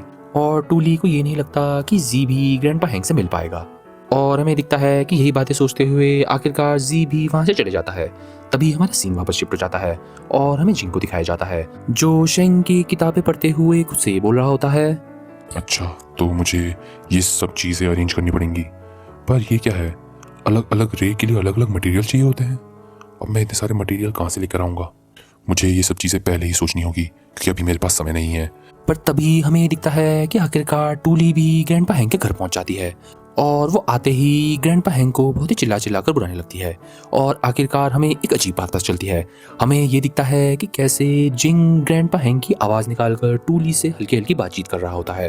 और टूली भी उसे ग्रैंडपा हैंग समझ के ही बात कर रही होती है। और तभी हमें दिखता है कि टूली बिना बताए सीधा ग्रैंडपा हैंग के कमरे में आ जाती है और जिंग टूली को आता हुआ देखकर थोड़ा चौंक जाता है। तो एनिमल लवर्स एपिसोड शुरू होते ही हमें वही सीन दिखाया जाता है जिस सीन में टूली ग्रैंडपा हैंग के कमरे में घुसने वाली होती है और हमें ये दिखता है कि जिंग अभी भी ग्रैंडपा हैंग के कमरे से नहीं निकला है कि तभी अचानक से हमें दिखता है कि टूली के पीछे एल्डर मियांग आ जाती है और हमें ये दिखता है कि टूली एल्डर मियांग को देखकर ग्रैंडपा हैंग के कमरे में जाने से रुक जाती है और हमें दिखता है कि मियांग टूली को ये बताती है कि कैसे वो बाकी सब एल्डर्स की तरफ से उसके लिए एक संदेश लेकर आई है। पर हमें तो ये दिखता है कि मियांग टूली को देखकर भी ये सोचने लगती है कि कैसे कि कितने कम सालों में टूली भी बहुत ज़्यादा बड़ी हो गई है और हमें ये दिखता है कि मियांग ये सब बातें मन ही मन में सोच रही होती है। पर मियांग टूली को थोड़ा कमज़ोर देखती है और उसे ये देखकर साफ साफ पता चल रहा होता है कि टूली किसी न किसी से तो लड़ के आई है।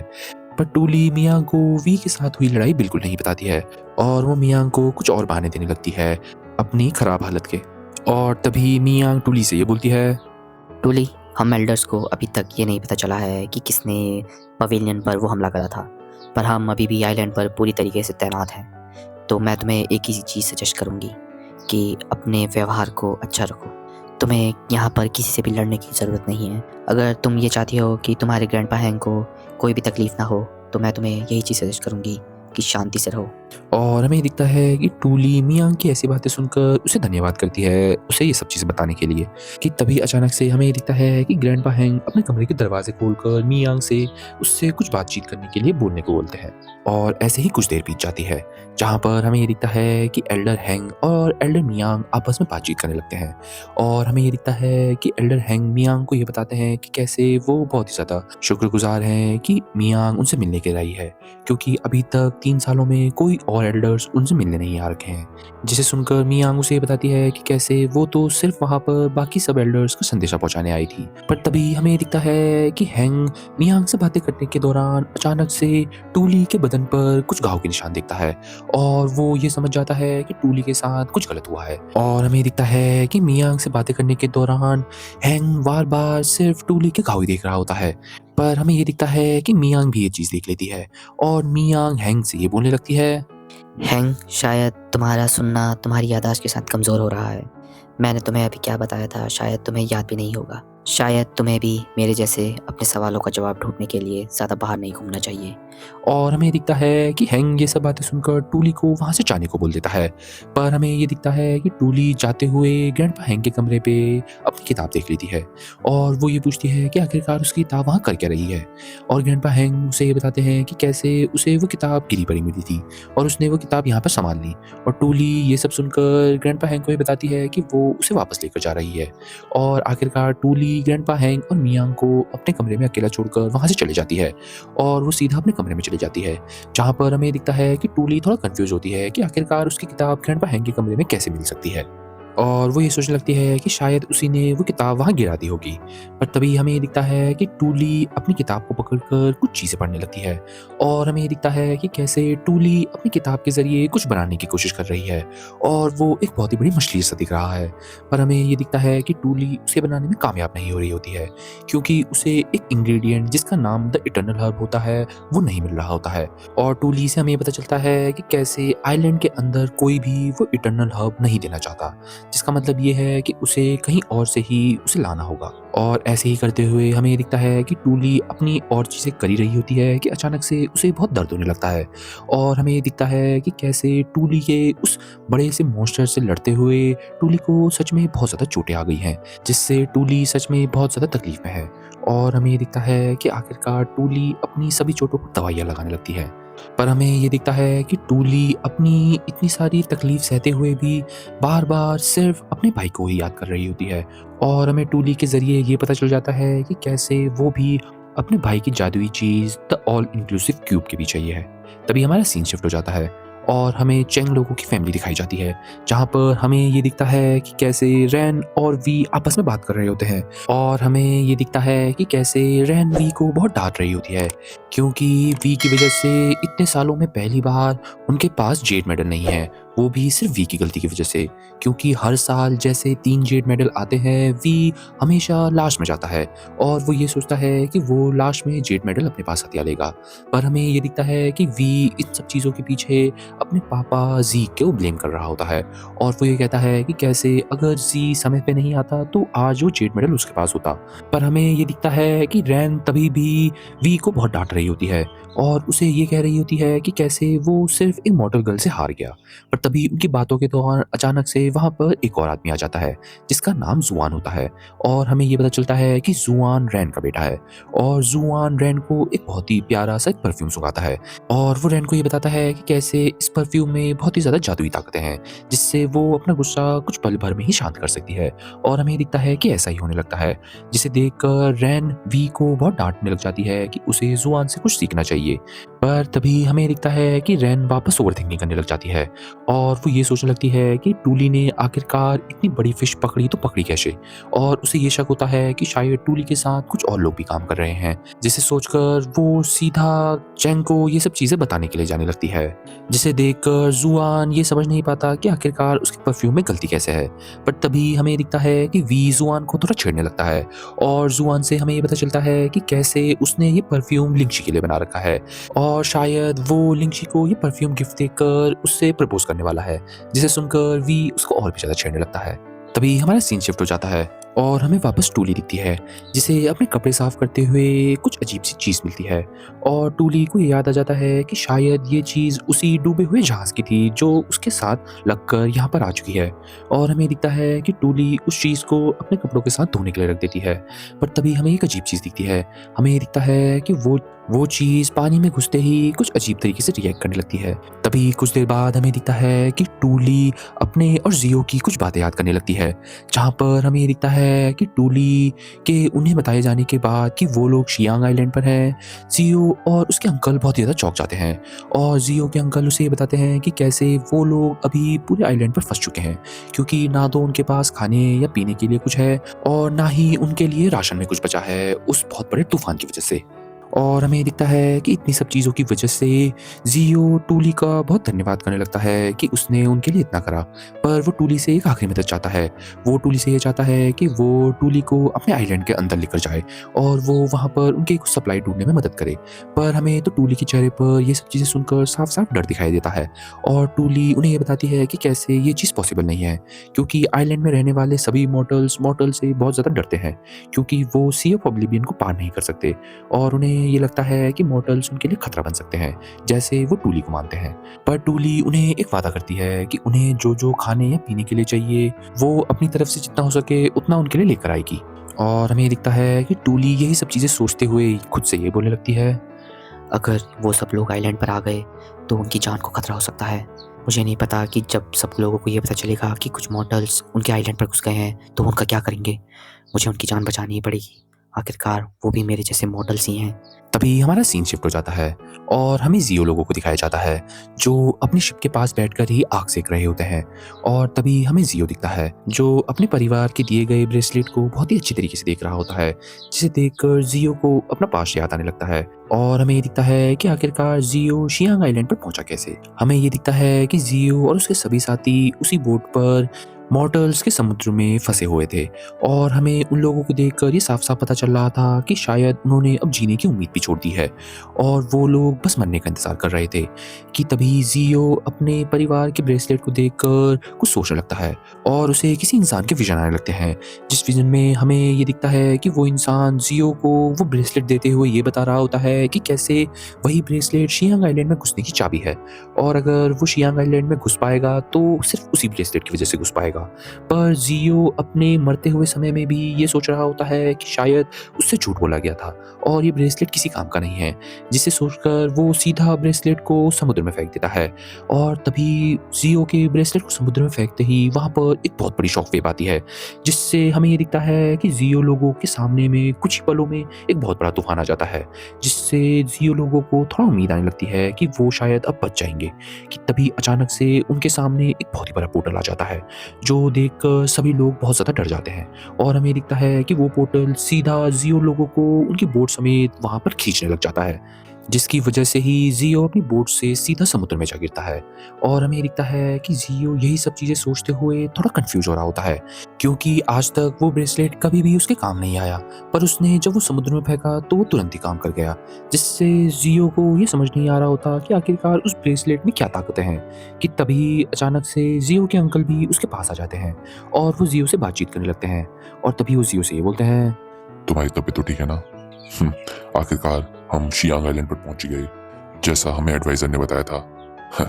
हम सिर्फ कुछ ही दूर हैं इमॉर्टल्स की दुनिया में जाने के लिए, पर यहाँ पर बहुत ज्यादा धुंध है और हमें ये पता भी नहीं है कि आखिरकार वो मॉर्टल्स रहते कहाँ हैं। तो तुम बताओ जियो, क्या तुम अपने परिवार को बचाना नहीं चाहते इन इमॉर्टल्स से? देखो, हमारे पास कुछ भी नहीं है, हमारा जहाज टूट गया है, ना ही हमारे पास खाना पानी है। हमारी एक आखिरी उम्मीद वही लड़की है, टूली। अब तुम्हें ही टूली को मनाना पड़ेगा कि वो हमें इमॉर्टल्स के पास लेकर जाए। उसके अलावा हमारे पास कोई भी चारा नहीं है। वैसे भी तुम लड़कियों के मामले में बहुत ज्यादा तेज हो जियो, और ये हमारा आखिरी मौका है। ध्यान से, ये मौका हमारे हाथ से जाना नहीं चाहिए। और हमें दिखता है कि जियो अपने अंकल की बात पर हामी भरने लगता है। भी हमारा सीन शिफ्ट हो जाता है और कुछ देर बाद रात को हमें ग्रैंडपा हैंक का घर दिखाया जाता है, जहाँ पर हमें दिखता है कि टूली बहुत ही घायल हालत में सो रही होती है कि अचानक से जिंग भी टूली के कमरे में आ जाता है। और हमें दिखता है कि घायल टूली को अपने सामने ऐसा देखकर जिंग बिना समय बर्बाद किए सीधा टूली को हील करने लगता है। और हमें दिखता है कि टूली को हील करते हुए जिंग खुद से ये बोलता है, तुम आखिरकार बार बार ऐसी मुसीबत में आती क्यों हो? मुझे तो ये समझ नहीं आता, तुम चाहती क्या हो? मैं तुम्हें बार बार ऐसी चीजों से बचाते हुए नहीं रह सकता टूली, तुम्हें ये चीज समझनी होगी। और हमें दिखता है कि टूली को हील करते हुए जिंग टूली के डेस्क पर कुछ किताबें देखता है, जो वही किताबें होती हैं जिससे टूली कुछ फिश जैसी चीज बनाने की कोशिश कर रही होती है। कि तभी कुछ देर बाद हमें दिखता है कि टूली अचानक से मुड़ते ही जिंग को छू लेती है, जिससे उसकी चोट में और भी ज्यादा दर्द होने लगता है और वो तुरंत ही उठ जाती है। और टूली उठते ही ये देखती है कि उसके कमरे में कोई भी नहीं है, पर तभी टूली की खिड़की के बाहर टूली ग्रैंडपा हैंक को बैठा हुआ देखती है, जिससे वो ये समझती है कि शायद ग्रैंडपा हैंक को नींद नहीं आ रही है। और टूली खुद ग्रैंडपा हैंक को अकेला छोड़कर सोने के लिए चली जाती है। कि तभी हमें दिखता है कि दरअसल टूली जिसे देख रही थी वो ग्रैंडपा हैंक नहीं था, वो तो दरअसल जिंग था। और जिंग ग्रैंडपा हैंक के कपड़ों में बैठकर टूली की वही किताब पढ़ रहा होता है जो टूली के डेस्क पर थी। तो एनिमे लवर सीन शुरू होते ही हमें दो जिंदगियां दिखाई जाती हैं, एक तो हमारी मॉडल टूली की और एक हमारी एल्डर मोहाई की ग्रैंड डॉटर लिंगशी की, जहाँ पर हमें उन दोनों के नज़रिए से ये साफ पता चलता है कि कैसे भले ही टूली के पास आइलैंड के अंदर बहुत ज़्यादा सामान नहीं है, पर वो अपनी ज़िंदगी से बहुत खुश है। और वहीं लिंगशी आइलैंड में सब कुछ होने के बावजूद भी उसके चेहरे पर हमें साफ साफ दुख दिखता है, जो शायद उसकी आने वाली शादी की वजह से हो रहा है। और ये चीज़ शायद लिंगशी को मन ही मन बहुत तंग कर रही है। तभी हमारा सीन शिफ्ट हो जाता है और हमें लाइब्रेरी के पवेलियन के अंदर की हालत दिखाई जाती है, जहाँ पर हमें ये दिखता है कि लिंगशी के माँ बाप पूरे पवेलियन के अंदर उनके डैमेजेस देख रहे होते हैं। और वो ये देखते हैं कि कैसे पवेलियन के अंदर बहुत ही खतरनाक लड़ाई हुई थी, और वो लोग आपस में बात कर ही रहे होते हैं कि अचानक से वहाँ पर रैन और जी भी आ जाते हैं। जिसके बाद हमें दिखता है कि कैसे रैन जू लोगों पर फालतू के इल्जाम लगाने लगती है कि कैसे वो पवेलियन पर हमला करने के बाद वापस वहाँ अपने सारे निशान मिटाने के लिए आए हैं। और हमें दिखता है कि जी रैन को ऐसा बोलने से रोकने की कोशिश करता है और वो सीधा रैन को अपने साथ जू लोगों से अलग लेकर जाता है, जहाँ पर जी रैन को ये बताने की कोशिश करता है कि कैसे वो इतना भला बुरा किसी के लिए भी नहीं बोल सकती, खासकर एक एल्डर के खानदान से। और हमें दिखता है कि रैन जी की ऐसी बातें सुनकर थोड़ा गुस्सा करती है और वो जी को अकेला छोड़कर अपनी तहकीकात करने के लिए जाने लगती है। और हमें दिखता है कि जी उसके जाने के बाद अपने आजू बाजू की तबाही देखकर अपने मन में ये बोलने लगता है, ये लाइब्रेरी पवेलियन हमारे देवताओं के सबसे खतरनाक पेड़ द एंशिएंट ब्लिज़र्ड की लकड़ियों से बना हुआ है। क्या ये इतनी आसानी से टूट सकता है? नहीं, ऐसा नहीं हो सकता, ऐसा बिल्कुल भी नहीं हो सकता। इसे तोड़ने के लिए बहुत ज्यादा ताकत की जरूरत है और पूरे आइलैंड पर बहुत कम लोग हैं जो ऐसा कर सकते हैं। कि तभी हमें दिखता है कि जी को रैन के हाथ में एक रिकॉर्ड दिखता है, जिसे पढ़ने के बाद जी को ये पता चलता है कि कैसे इस रिकॉर्ड के अंदर बहुत सारी आत्माएं कैद थी, पर किसी ने उन आत्माओं को आज़ाद कर दिया है। और रैन से हमें ये पता चलता है कि इस पूरे आइलैंड में बहुत कम लोगों के पास इतनी ताकत है जो ऐसी चीज़ कर सकते हैं, और वो जू लोगों के खानदान को ब्लेम कर रही होती है। कि तभी अचानक से उनके पीछे से जू भी आ जाती है। तभी हमारा सीन शिफ्ट हो जाता है और हमें लाइब्रेरी के बाहर ये दिखता है कि जी जू लोगों को कुछ बताने की कोशिश करता है और जी उनसे ये बोलता है, जैसा कि आप सबको ये पता है कि हमारी लाइब्रेरी का पवेलियन बहुत ही ज़्यादा पवित्र है। इसे हमारे बहुत पुराने और बहुत ही प्राचीन देवताओं ने बनाया है, जो अपनी ताकत खुद सूरज से लेता है। पर आपको ये भी पता होगा कि अगर इस पर कोई भी आँच आने वाली होती है, तो ये सीधा अपने उस गार्डियन को बुलाता है जो उसकी रखवाली करने के लिए वहाँ पर तैनात किया जाता है। और अभी की तहकीकात करने के बाद मुझे ये शक हो रहा है कि शायद जो भी इंसान लाइब्रेरी के अंदर वो रिकॉर्ड्स चुराने आया होगा, उसका सामना रिकॉर्ड्स के अंदर की आत्माओं से हुआ होगा, और शायद उन्हीं आत्माओं को हराते हुए पवेलियन में धमाका हुआ होगा और गार्डियंस को ये पता चल गया होगा कि पवेलियन में खतरा आ रखा है। और हमें ये भी शक है कि इस आइलैंड पर जो भी इंसान है जिसने ये काम करा है, वो पक्का सेफ है, क्योंकि अगर उसको कोई भी चोट आई होती तो अभी तक हमें पता चल जाता, या अगर उसकी मौत हुई होती तो। हमने पूरे आइलैंड पर सभी लोगों से बातचीत कर ली है और हम सबसे बातचीत करने में कामयाब रहे हैं, और उन सबको देखकर हमें ये पता चल गया है कि वो लोग तो इस धमाके में बिल्कुल शामिल नहीं थे। तो जो भी इस धमाके में शामिल था वो आइलैंड से तो जरूर होगा, क्योंकि यहाँ पर बाहर से आने का कोई मतलब ही नहीं बैठता। और अगर उसको चोट नहीं लगी है तो इसका ये मतलब है कि उसके पास एक बहुत ही ताकतवर प्रोटेक्शन भी होगी धमाके से बचने के लिए, और वो प्रोटेक्शन सिर्फ एक एल्डर सील ही दे सकती है। और जी की ये बातें सुनने के बाद जू लोगों को ये लगने लगता है कि अगर जी सच बोल रहा है तो उनका आइलैंड का एक एल्डर ही इस हमले के पीछे जिम्मेदार हो सकता है। जिसे सुनने के बाद जी जू लोगों को ये बताता है कि उसे एक एल्डर पर खाली एक शक है पर यकीन नहीं है, और हमें ये पता चलता है कि जी को दरअसल मियांग पर शक है। और जी जू लोगों को ये बताता है कि कैसे वो लोग मियांग की असली ताकत नहीं जानते और उन लोगों को अभी मियांग का असली मोटिव भी नहीं पता है। और जी से हमें एक और बात पता चलती है। हमें ये बात तो पता थी कि मियांग इस आइलैंड पर बाहर से आई है, पर हमें ये बात नहीं पता थी कि दरअसल मियांग इस आइलैंड पर 10 साल पहले आई थी, जब शेंग की वजह से वहाँ पर बहुत सारे लोगों की मौत हुई थी। और जी को इसी चीज की वजह से सबसे ज्यादा शक मियांग पर हो रहा है। और हमें ये दिखता है कि जू लोगों को भी जी की इस बात पर यकीन आने लगता है कि तभी हमें उन सबके ऊपर मियांग भी दिखाई जाती है, जो उनकी सभी बातें सुन रही होती है। कि तभी हमारा सीन शिफ्ट हो जाता है और हमें लिंगशी को दिखाया जाता है, और हमें ये दिखता है कि लिंगशी तो जुआन के साथ एक जगह पर आराम से बैठी होती है, जहाँ पर लिंगशी और जुआन आपस में एक दूसरे से हल्की हल्की बातें कर रहे होते हैं। पर हमें उन दोनों की बातों से ये साफ पता चल रहा है कि कैसे जुआन लिंगशी से कुछ भी कहने में डर रहा है या शर्मा रहा है, और शायद लिंगशी को ये बात पता है। कि तभी अचानक से उन दोनों की बातों के दौरान लिंगशी के पास उसकी एक नौकरानी आ जाती है, जो उसके कान में कुछ कहती है, जिससे सुनने के बाद लिंगशी जुआन को ये बताती है कि वो अपनी मुलाकात बाद में रखेंगे, और वो जुआन को वहाँ से जाने को कह देती है। जिसके बाद जुआन वहाँ से जा ही रहा होता है कि अचानक से जुआन लिंगशी की मेड को उसके हाथों का बनाया हुआ एक परफ्यूम देता है, और वो उसे ये बताता है कि वो ये सीधा लिंगशी को जाकर दे दे। जिसके बाद वो सीधा वहाँ से चले जाता है। वहीं कुछ देर बाद हमें ये दिखता है कि लिंगशी की मेड उससे ये बोल रही होती है कि वो बार बार जुआन को अपने से दूर क्यों कर रही है, बल्कि जुआन उससे इतना ज़्यादा प्यार करता है। कि तभी लिंगशी उससे ये बोलती है, मुझे पता है वो भी अपनी फैमिली के चक्कर में ये सब चीज़ें कर रहा है जैसे मैं कर रही हूँ। मेरी ग्रैंडमा ने ये पहले ही डिसाइड कर दिया था कि हम दोनों की शादी होने वाली है। मुझे तो कुछ कहने को भी नहीं मिला था, मैं तो बस उनकी बात मान सकती हूँ, और उनके कहने पर ही मैं इतना कुछ सह रही हूँ। मुझे अभी ये सब करना होगा क्योंकि बाद में मैं ये नहीं कर सकती। चलो कुछ नहीं, मुझे थोड़ी देर तक अकेला छोड़ दो, मुझे कुछ सोचना है। और यही सब चीज़ें कहने के बाद हमें लिंगशी की एक सोच दिखाई जाती है, जहाँ पर लिंगशी टूली को ही याद कर रही होती है, और वो टूली की आज़ादी से बहुत ही ज़्यादा उदास हो रही होती है, और वो बार बार यही कह रही होती है कि उसे भी टूली जैसा आज़ाद होना है। तभी हमारा सीन शिफ्ट हो जाता है और हमें जुआन दिखाया जाता है, जो बहुत ही उदास होता हुआ कुछ बातें सोच रहा होता है। कि तभी हमें ये दिखता है कि जुआन दरअसल कुछ समय पहले की बात सोच रहा होता है, जहाँ पर वो अपने परिवार वालों को लिंगशी के परिवार के बारे में बोलता हुआ सुनता है। जहाँ पर वो ये दिखता है कि रैन जी लोगों को ये बता रही होती है कि कैसे जी ने गलत करा सीधा जू पर इल्ज़ाम ना लगा के, और रैन को ये लगता है कि ये सब चीज़ें जू ने ही करी हैं और वो इन सब चीज़ों को छुपाने की कोशिश कर रही है। पर हमें जी से ये पता चलता है कि कैसे वो चाहकर भी जू का नाम नहीं ले सकता, क्योंकि अभी उनके बेटे जुआन की शादी लिंगशी से होने वाली है, और अगर वो लोग अभी जू लोगों पर कुछ भी इल्ज़ाम लगाते हैं तो वो उसकी शादी के लिए अच्छा नहीं होगा। जिसे सुनने के बाद रैन थोड़ा और गुस्सा करने लगती है, और वो सबसे ये बोलती है, मुझे नहीं लगता कि मियांग ऐसा कर सकती है। मुझे तो उस जू और लिंगशी पर ही भरोसा नहीं है। मुझे तो ऐसा लगता है कि शायद लिंगशी ने ही अपनी ग्रैंडमा की एल्डर की सील लेकर वहाँ पर वो रिकॉर्ड्स देखने की कोशिश करी होगी। शायद लिंगशी ही इन सब चीज़ों के पीछे है। मुझे उस लड़की पर पहले से ही भरोसा नहीं है। अब क्या करें? वो हमारे प्यारे बेटे जुआन को हमसे छीन कर ले जाएगी और हम कुछ भी नहीं कर पाएंगे। क्या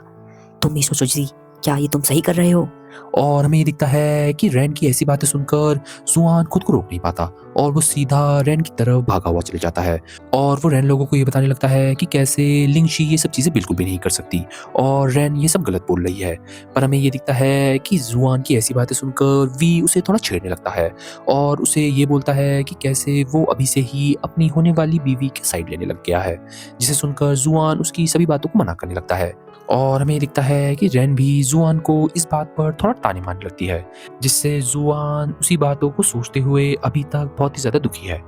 तभी हमारा सीन वापस शिफ्ट हो जाता है और हमें एल्डर हैंक के घर में जिंग दिखाया जाता है, जो अपनी रिसर्च ही कर रहा होता है अपने फादर शेंग की स्टार अरे के बारे में, जहाँ पर वो ये चीज़ जान लेता है कि कैसे शेंग की स्टार अरे सच में बहुत ज़्यादा ताकतवर थी और वो बहुत ही सारे छोटे छोटे कंपोनेंट से बनी हुई थी, जिसे देखकर जिंग को ये लगता है कि ऐसा शेंग को करना लगभग नामुमकिन है अगर कोई उसकी मदद ना करे, और वो मदद सिर्फ वही कर सकता है जिसे पवेलियन के रिकॉर्ड्स के बारे में पता हो, और वो रिकॉर्ड्स के बारे में सिर्फ जू लोगों की फैमिली को पता है, जिसमें एल्डर मुहाई और मुहाई का पूरा खानदान है, क्योंकि मुहाई ने ही पवेलियन को इतने सालों से गार्ड कर रहा हुआ है और उसकी फैमिली ही पूरे पवेलियन को गार्ड करने की ड्यूटी निभाती है। और जिंग को ऐसा लग रहा है कि शायद मुहाई ने ही कुछ ना कुछ राज छुपाए हुए हैं, जिसके बाद जिंग ये डिसाइड करता है कि कैसे उसे अभी सबसे पहले पवेलियन के अंदर से जो मटेरियल उसे स्टार अरे बनाने के लिए चाहिए वो निकालना है। और वो यही सोचता हुआ जाने की कोशिश कर रहा होता है कि अचानक से उसे याद आता है कि टूली ने अभी तक उसका कोई भी जवाब नहीं दिया है, जिसके बाद हमें दिखता है कि जिंग एल्डर हैंक की आवाज़ में टूली को बुलाने लगता है, पर हमें तो ये दिखता है कि टूली तो उसका भी कोई जवाब नहीं दे रही होती है, जिससे जिंग को थोड़ा शक होने लगता है। और हमें दिखता है कि जिंग तुरंत ही अपना रूप बदलकर एल्डर हैंक के रूप में आ जाता है और वो सीधा अपने कमरे से बाहर आकर टूली को ढूंढने लगता है, पर वो ये देखता है कि टूली तो पूरे घर में कहीं पर भी मौजूद नहीं है, जिससे जिंग को थोड़ा शक होने लगता है। और वो ये सोचता है कि कैसे टूली तो ऐसा बिल्कुल भी नहीं करती थी, जिससे हमें कहीं ना कहीं पे ये अंदाजा आ जाता है कि जिंग एल्डर हैंक के घर में बहुत समय पहले से रह रहा है। कि तभी अचानक से टूली को ढूंढते हुए जिंग घर से बाहर निकल ही रहा होता है कि वहां पर एल्डर मियांग भी आ जाती है, और हमें दिखता है कि जिंग हैंक की आवाज में मियांग से बात करने की कोशिश कर ही रहा होता है कि अचानक से मियांग उससे ये बोलती है, हो गया, मैंने पूरे घर की बाउंड्रीज बहुत ज़्यादा स्ट्रॉन्ग कर दी हैं, तो अब तुम्हें और ज़्यादा ये नाटक करने की ज़रूरत नहीं है। तुम्हें पता है जो पवेलियन पर हादसा हुआ था उसके बारे में बहुत ज़्यादा ही अफवाहें फैल रही हैं और मुझे नहीं लगता कि उन्हें अब ज़्यादा समय लगेगा तुम्हें पकड़ने के लिए। क्या तुम अब खुश हो? और हमें ये दिखता है कि जिंग मियांग की ऐसी बातें सुनकर अपने असली रूप में आ जाता है और ऐसे ही करते हुए कुछ देर बीत जाती है और हमें ये दिखता है कि जिंग और मियांग साथ में बैठकर कुछ बातें करने लगते हैं और जिंग मियांग को ये बताता है कि कैसे वो अभी अपने असली मकसद से थोड़ा सा दूर है, जिसे सुनकर मियांग उसकी बातों पर थोड़ा हंसने लगती है और उससे ये सवाल पूछती है कि बार बार वो अपनी जिंदगी अपने इस मकसद के पीछे क्यों बर्बाद कर रहा है। और जिंग ये सब सुनकर ये बोलता है, मुझे पता है तुम्हें मेरी बहुत चिंता है, पर मुझे ये भी पता है कि तुम्हें मेरी बहुत ज़्यादा ज़रूरत है इस आइलैंड से बाहर निकलने के लिए। और अभी तक मैं और तुम इतना तो जान गए हैं कि पवेलियन के रिकॉर्ड्स में कोडेक्स बुक नाम की एक किताब है, जिसमें ये साफ साफ लिखा गया है कि जो भी मॉडल शियांग आइलैंड पर आता है उसे अपनी सारी ताकतें भूलनी पड़ती हैं। उसके शरीर पर इमॉर्टल्स का एक शब्द नहीं रहता, ना ही उसके उड़ने की ताकत, ना ही उसकी मजबूती, ना ही उसका जादू। पर जैसी तुम हो वैसा ही मैं भी हूँ, मेरे पास भी उड़ने की शक्ति है, मेरे पास भी मेरा जादू है, मेरे पास भी मेरी ताकत है, सेम तुम्हारे जैसे। तुमने हमेशा ही मुझे ये बता दिया था कि मैं अलग हूँ, तो मेरे को जितना लगता है कि मैं तुम्हारे लिए बहुत ज़्यादा ज़रूरी हूँ तुम्हारी प्लान की खातिर। तो अगर मैं पकड़ा गया तो तुम भी यहाँ से नहीं जा सकती हो। और जिंग की ऐसी बातें सुनकर मियांग उससे काफ़ी इंप्रेस होती है कि तभी जिंग मियांग को एक कहानी बताने की बात करता है और अचानक से हमारा सीन शिफ्ट हो जाता है, जहाँ पर हमें टूली दिखाई जाती है जो सी ऑफ ओब्लिवियन के समुद्र के पास एक गुफा के अंदर छुपी होती है। और हमें ये पता चलता है कि वो गुफा तो टूली का एक सीक्रेट हाइडिंग स्पॉट है, जहाँ पर टूली अपने बचपन की बहुत सारी चीज़ें देखती है और टूली उनमें से कुछ चीज़ें लेकर वापस जियो के पास चले जाती है। और ऐसे ही करते हुए कुछ देर बाद हमें दिखता है कि टूली और जियो आपस में बात करने लगते हैं कि तभी हमें ये पता चलता है कि जियो को तो टूली के पास में से एक छोटा सा खिलौना देखकर ये याद आता है कि कैसे वो खिलौना भी उसके पास बचपन में था। और टूली जियो की ऐसी बातें सुनकर थोड़ा चौंक जाती है कि तभी कुछ देर तक हमें ये दिखता है कि जियो टूली से बहुत ही प्यारी तरीके से बात करने लगता है और हमें उन दोनों के बहुत ही प्यारे मोमेंट्स दिखते हैं। पर हमें कुछ ही देर में ये दिखता है कि टूली जियो की ऐसी हरकतें देखकर ये समझने लगती है कि शायद जियो टूली से कुछ ना कुछ तो चाहता है और शायद जियो यही चाहता है कि वो उससे दोस्ती कर कर उसे उसके आइलैंड के अंदर लेकर जाए। पर जियो टूली की इस बात पर साफ मना ही करता है और वो उसे ये बताने की कोशिश करता है कि कैसे उसके पास ऐसी बहुत सारी चीज़ें हैं जो उसके पास भी बचपन में थी। और हमें ये दिखता है कि जियो टूली को ऐसा देखकर अचानक से टूली के कपड़े देखने लगता है, जिसमें जियो को टूली के कपड़ों में एक बहुत ही अजीब पैटर्न दिखता है और जियो उसी को देखने लगता है। और टूली जियो की ऐसी हरकत देखकर ये समझ रही होती है कि जियो टूली पर गंदी नजर रख रहा है, जिससे टूली जियो को थोड़ा मारने लगती है और तभी जियो टूली की मार से बेहोश हो जाता है। वहीं दूसरी तरफ हमें ये दिखता है कि जिंग मियांग को कुछ बातें बताने लगता है और वो मियांग से ये बोलता है, 10 साल पहले मेरे खानदान को फंसाया गया था, खासकर मेरे पापा को, और मैं जल्दी ये सबको साबित कर दूंगा कि वो गलत नहीं थे और उन्होंने किसी की जान नहीं ली। और हमें दिखता है कि जिंग की ऐसी बातें सुनकर मियांग जिंग को ये सब चीज़ें ना करने को बोलती है और उसे समझाती है कि कैसे वो पास्ट नहीं बदल सकता। पर हमें दिखता है कि जिंग बहुत ही गुस्से में मियांग को ये बोलने लगता है कि आने वाले रिडेम्पशन डे के दिन अगर लोग वहाँ से निकलने में कामयाब नहीं रहते हैं तो वो ये साबित कर सकता है कि उसके पापा ने कुछ भी गलत नहीं करा था आइलैंड से बाहर निकलने के लिए। और इतना कहकर जिंग बहुत ही गुस्से में अपने चाय का कप तोड़ देता है, जिसे देखकर मियांग अपने जादू से एक बहुत ही बड़ी शॉक वेव लाती है और उसे चुप रहने को बोलती है। तो एनिमल लवर सीन शुरू होते ही हमें ये दिखता है कि मियांग अपनी ताकत से कुछ पलों में ही जिंग के आजू बाजू की जगह तबाह कर देती है, जिससे जिंग को मियांग से दूर जाना पड़ता है। पर मियांग तुरंत ही अपने आप को कंट्रोल कर लेती है और वो वापस जिंग के पास आकर उससे ये बोलती है, जिंग, तुम भूलो मत तुम किससे बात कर रहे हो।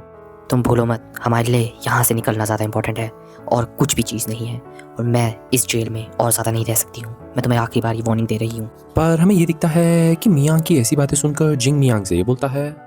मुझे जानना है, मुझे सच जानना है। मेरे माँ बाप को आज तक उस चीज़ की सज़ा मिलती है जो उन्होंने करी भी नहीं थी। मुझे जानना है कि उन्हें किसने फंसाया था। मुझे ये जानना है कि क्या वो गलत थे या वो सही थे। और शायद तुम्हें ये खुद भी पता है कि उस दिन क्या हुआ था। जब मेरे पापा ने वो शील तोड़ी थी तब तुमने भी देखा था कि हम लोग वहाँ से नहीं निकल पाए थे। तो तुम्हें क्या लगता है कि क्या रिडेम्पशन डे कुछ बदल देगा? तुम अभी भी खुद से झूठ बोल रही हो। और जहाँ तक मेरी बात है, मैं उन लोगों से पता लेकर रहूँगा जिन्होंने मेरे परिवार के लिए ये बुरी चीज़ करी है। और हमें ये दिखता है कि इतना कुछ कहकर जिंग मियांग से एक वादा करता है कि अगर मियांग उसे उसकी इंटरोगेशन में डिस्टर्ब नहीं करेगी तो वो भी अपने रूप को बदलेगा नहीं और उल्टा वो मियांग के काम भी आ सकता है, क्योंकि अभी तक सभी लोगों को मियांग पर शक हो रहा है कि शायद मियांग ही पवेलियन के हमले पर इन्वॉल्व है और उसे ये पता चल चुका है। पर अगर जिंग अपनी इंटरोगेशन करने के बाद मियांग को उस चीज़ से बचा पाए तो मियांग का ही फायदा है। पर हमें ये दिखता है कि मियांग जिंग की ऐसी धमकियां सुनकर शांत नहीं रहती और तभी वो जिंग से ये कहती है, तुम मुझे बचाओगे? तुम इतने बड़े हो गए जो मुझे धमकी दोगे? शायद तुम अपनी बहन के बारे में भूल रहे हो, टूली। अगर तुम्हें याद हो कि टूली हैंग के घर में रहती है, और तुम्हें क्या लगता है अगर एक बार मैं पकड़ी गई तो हैंग को पकड़ने में कितना टाइम लगेगा? तुम्हें ऐसा सच में लगता है कि अगर जब लोगों को पता चलेगा कि यहाँ का सबसे बड़ा एल्डर हैंग यहाँ रहता ही नहीं है तो वो लोग क्या करेंगे? वो लोग टूली को यहाँ पर रहने देंगे और वो लोग टूली को कुछ अच्छा बोलेंगे। तुम भी मेरी नाव में सवार हो जिंग, तो ये भूलो मत तुम्हारी बहन तुम्हारे भरोसे में है कि तुम हैंग हो। पर याद रखो कि तुम अभी इतने बड़े नहीं हुए हो कि तुम मुझे धमकी देने लगो। और हमें दिखता है कि मियांग की ऐसी बातें सुनकर जिंग को टूली के लिए बहुत डर लगता है और वो मियांग से अपनी सभी गलती की माफ़ी मांगने लगता है और मियांग भी जिंग को तुरंत ही माफ़ कर देती है। पर वो उसे एक चेतावनी देती है कि उसे ये सब चीज़ें अगली बार से नहीं करनी है। और इतना कुछ कहकर मियांग वहाँ से चली जाती है और जाने से पहले मियांग हैंग के घर के बाहर और भी ज़्यादा स्ट्रॉन्ग स्पेल लगा देती है। वहीं मियांग के जाने के बाद हमें जिंग के चेहरे पर साफ घबराहट दिखाई देती है। वहीं हमारा सीन शिफ्ट हो जाता है और हमें कुछ सालों पहले की बात दिखाई जाती है, जहाँ पर हमें छोटा जिंग और मियांग साथ में बैठे हुए बातें करते हुए दिखते हैं, जहाँ पर हमें दिखता है कि जिंग मियांग से उसके जितना ताकतवर होने के लिए टिप्स मांग रहा होता है, जिसे सुनकर मियांग जिंग से ये बोलती है, अच्छा लड़के, तुम्हें मेरे जितना ताकतवर होना है? अच्छा, मैं तुम्हें क्या बताऊं? चलो बस इतना जान लो कि चाहे कुछ भी हो जाए तुम्हें किसी से भी प्यार नहीं करना है। अपने अंदर की आत्मा को तुम्हें शांत रखना है। तुम्हारे अंदर ना प्यार, ना जुड़ाव, ना किसी के लिए भी फीलिंग्स होनी चाहिए। क्योंकि अगर वो फीलिंग्स तुम्हारे अंदर रही तो तुम कभी भी ताकतवर नहीं बन पाओगे। तुमने मॉथ्स को तो देखा ही होगा, कैसे वो हमेशा लाइट के पीछे जाती हैं, चाहे वो आग हो या उजाला। उन्हें बस वो रोशनी चाहिए होती है, पर बहुत बार ऐसा होता है कि वो उस रोशनी के पीछे अपने आप को ही जला देते हैं। तो तुम्हें वो मौत नहीं बनना है, तुम्हें अपने अंदर से इन सब चीज़ों को बाहर निकालना होगा, तभी तुम एक ताकतवर गॉड में बदल पाओगे। और हमें ये दिखता है कि मियांग की ऐसी बातें सुनकर जिंग सीधा मियांग से बोलता है कि अगर वो मियांग जितना ताकतवर हो पाया तो क्या वो अपने माँ बाप को बचा पाएगा। पर मियांग उसे तुरंत ही चुप करा देती है और उसे ये बोलती है कि कैसे वो कुछ भी कर ले, वो अपने माँ बाप को वापस नहीं लेकर आ सकता क्योंकि वो मारे गए हैं, और अगर वो भी अपने माँ बाप जैसी हालत नहीं चाहता है तो वो हमेशा मियांग की बात मानेगा। और हमें दिखता है कि इतना कहकर मियांग जिंग को वहाँ अकेला छोड़कर चली जाती है। पर जिंग तो मियांग की ऐसी बातें सुनकर अपने परिवार की कुछ झलकियां याद करने लगता है, जहाँ पर हमें दिखता है कि जिंग अपने पुराने बचपन के बहुत ही हसीन पल देख रहा होता है, जहाँ पर उसका पूरा परिवार उसके साथ खेल रहा होता है, जिसे देखकर जिंग को बहुत ज़्यादा अच्छा लगता है। पर तभी उसे मियांग की वही बात आती है कि कैसे उसे अपने सभी चाहने वालों की याददाश्त मिटानी पड़ेगी, तभी वो ताकतवर हो सकता है। और हमारा सीन वापस प्रेजेंट टाइम में आ जाता है, जहाँ पर जिंग टूली के बारे में ही सोच रहा होता है और वो ये बोलता है, टूली, क्या हम आपस में मिल पाएंगे? क्या मैं तुम्हें अपना आखिरी अलविदा कर पाऊंगा? और हमें साफ साफ जिंग के चेहरे पर एक उदासी दिखती है। तभी हमारा सीन शिफ्ट हो जाता है और हमें टूली दिखाई जाती है जो घायल जियो को उठाने की कोशिश करती है, और जियो उठते ही टूली पर थोड़ा गुस्सा करने लगता है क्योंकि अभी उसकी हालत टूली की वजह से ही इतनी खराब है। पर टूली उसे ये बताती है कि कैसे उसे थोड़ा शर्म आ गई थी जब जियो उसके कपड़ों को बहुत गौर से देख रहा था। पर जियो टूली की ऐसी बात सुनने के बाद उसको ये बताता है कि कैसे वो तो बस उसके कपड़ों के पैटर्न को देख रहा था, जो सेम पैटर्न उसके अंकल के कपड़ों पे भी है, और उसके अंकल भी टूली के कपड़ों को देखकर टूली से ये पूछ ले हैं कि क्या वो लियांग आइलैंड की है। पर टूली उन्हें ये बताती है कि कैसे उसे अभी कुछ भी याद नहीं है, पर उसे सिर्फ इतना याद है कि कैसे उसके पापा ने उसे इस आइलैंड पर छोड़ा था और उसे ये सारी चीज़ें दी थी जिनमें ये कपड़े भी हैं,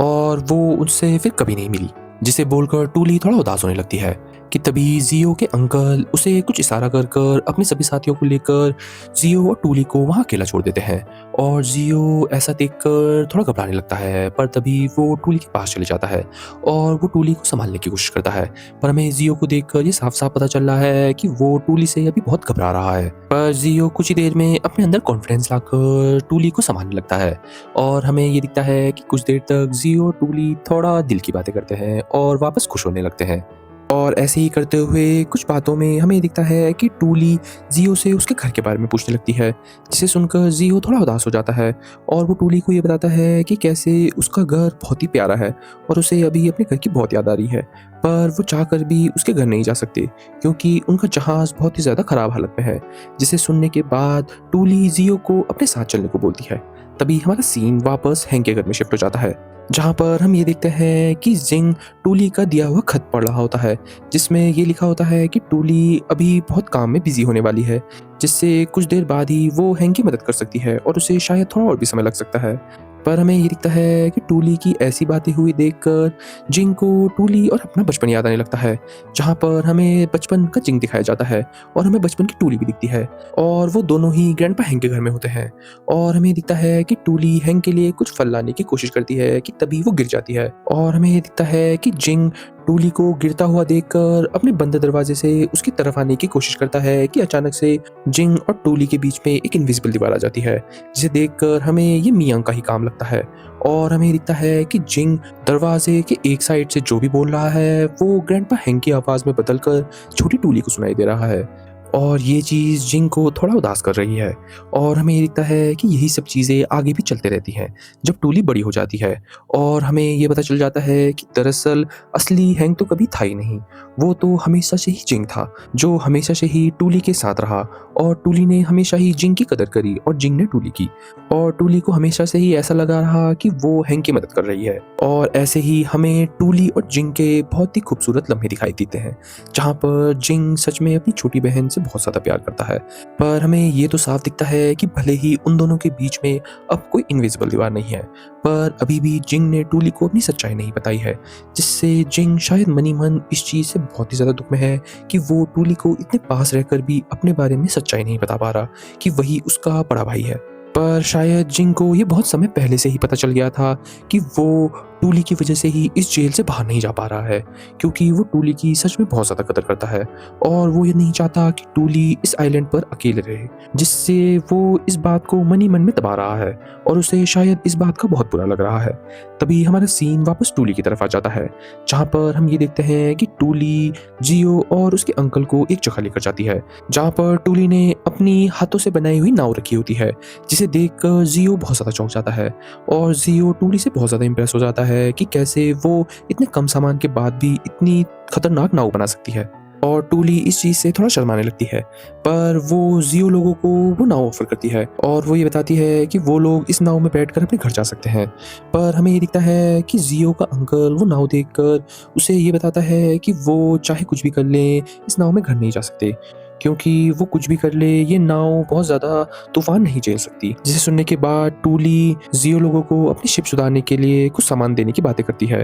पर हमें ये दिखता है कि जियो का अंकल फिर से उन लोगों को ये बताता है कि ये सामान काफ़ी नहीं है। जिसे सुनने के बाद टूली जियो लोगों को ये बोलती है कि वो और सामान आइलैंड से ला देगी, जिसे सुनकर हमें ये दिखता है कि जियो का अंकल उसे फिर से इशारे करने लगता है। जिसके बाद जियो टूली को ये मनाने की कोशिश करता है कि कैसे वो अकेले उतना ज़्यादा सामान नहीं ला सकती, तो वो अपने साथ उन लोगों को लेकर जाए उस आइलैंड के अंदर, ताकि वो लोग जल्दी से जल्दी अपने जहाज से करने का सामान ले पाए। और इतना सब कहने के बाद जियो टूली को एक और चीज़ बताता है कि कैसे वो भी उसके साथ आ सकती है उनके ह्यूमन वर्ल्ड पे, क्योंकि वो भी अब जियो लोगों के परिवार का हिस्सा बन चुकी है। जिसे सुनकर टूली बहुत ज़्यादा एक्साइटेड होती है और वो उन चीज़ों के लिए हाँ भी कर देती है, सिवाय उनको आइलैंड ले जाने के। जिसे हमें ये दिखता है कि जियो थोड़ा उदास होने लगता है, पर वो टूली को फिर से मनाने की कोशिश करता है और टूली उसे ये बताने की कोशिश करती है कि चाहे कुछ भी हो जाए वो आइलैंड के अंदर उन्हें नहीं लेकर जा सकती, क्योंकि आइलैंड के अंदर के इमॉर्टल्स इंसानों को बिल्कुल भी अच्छा नहीं मानते हैं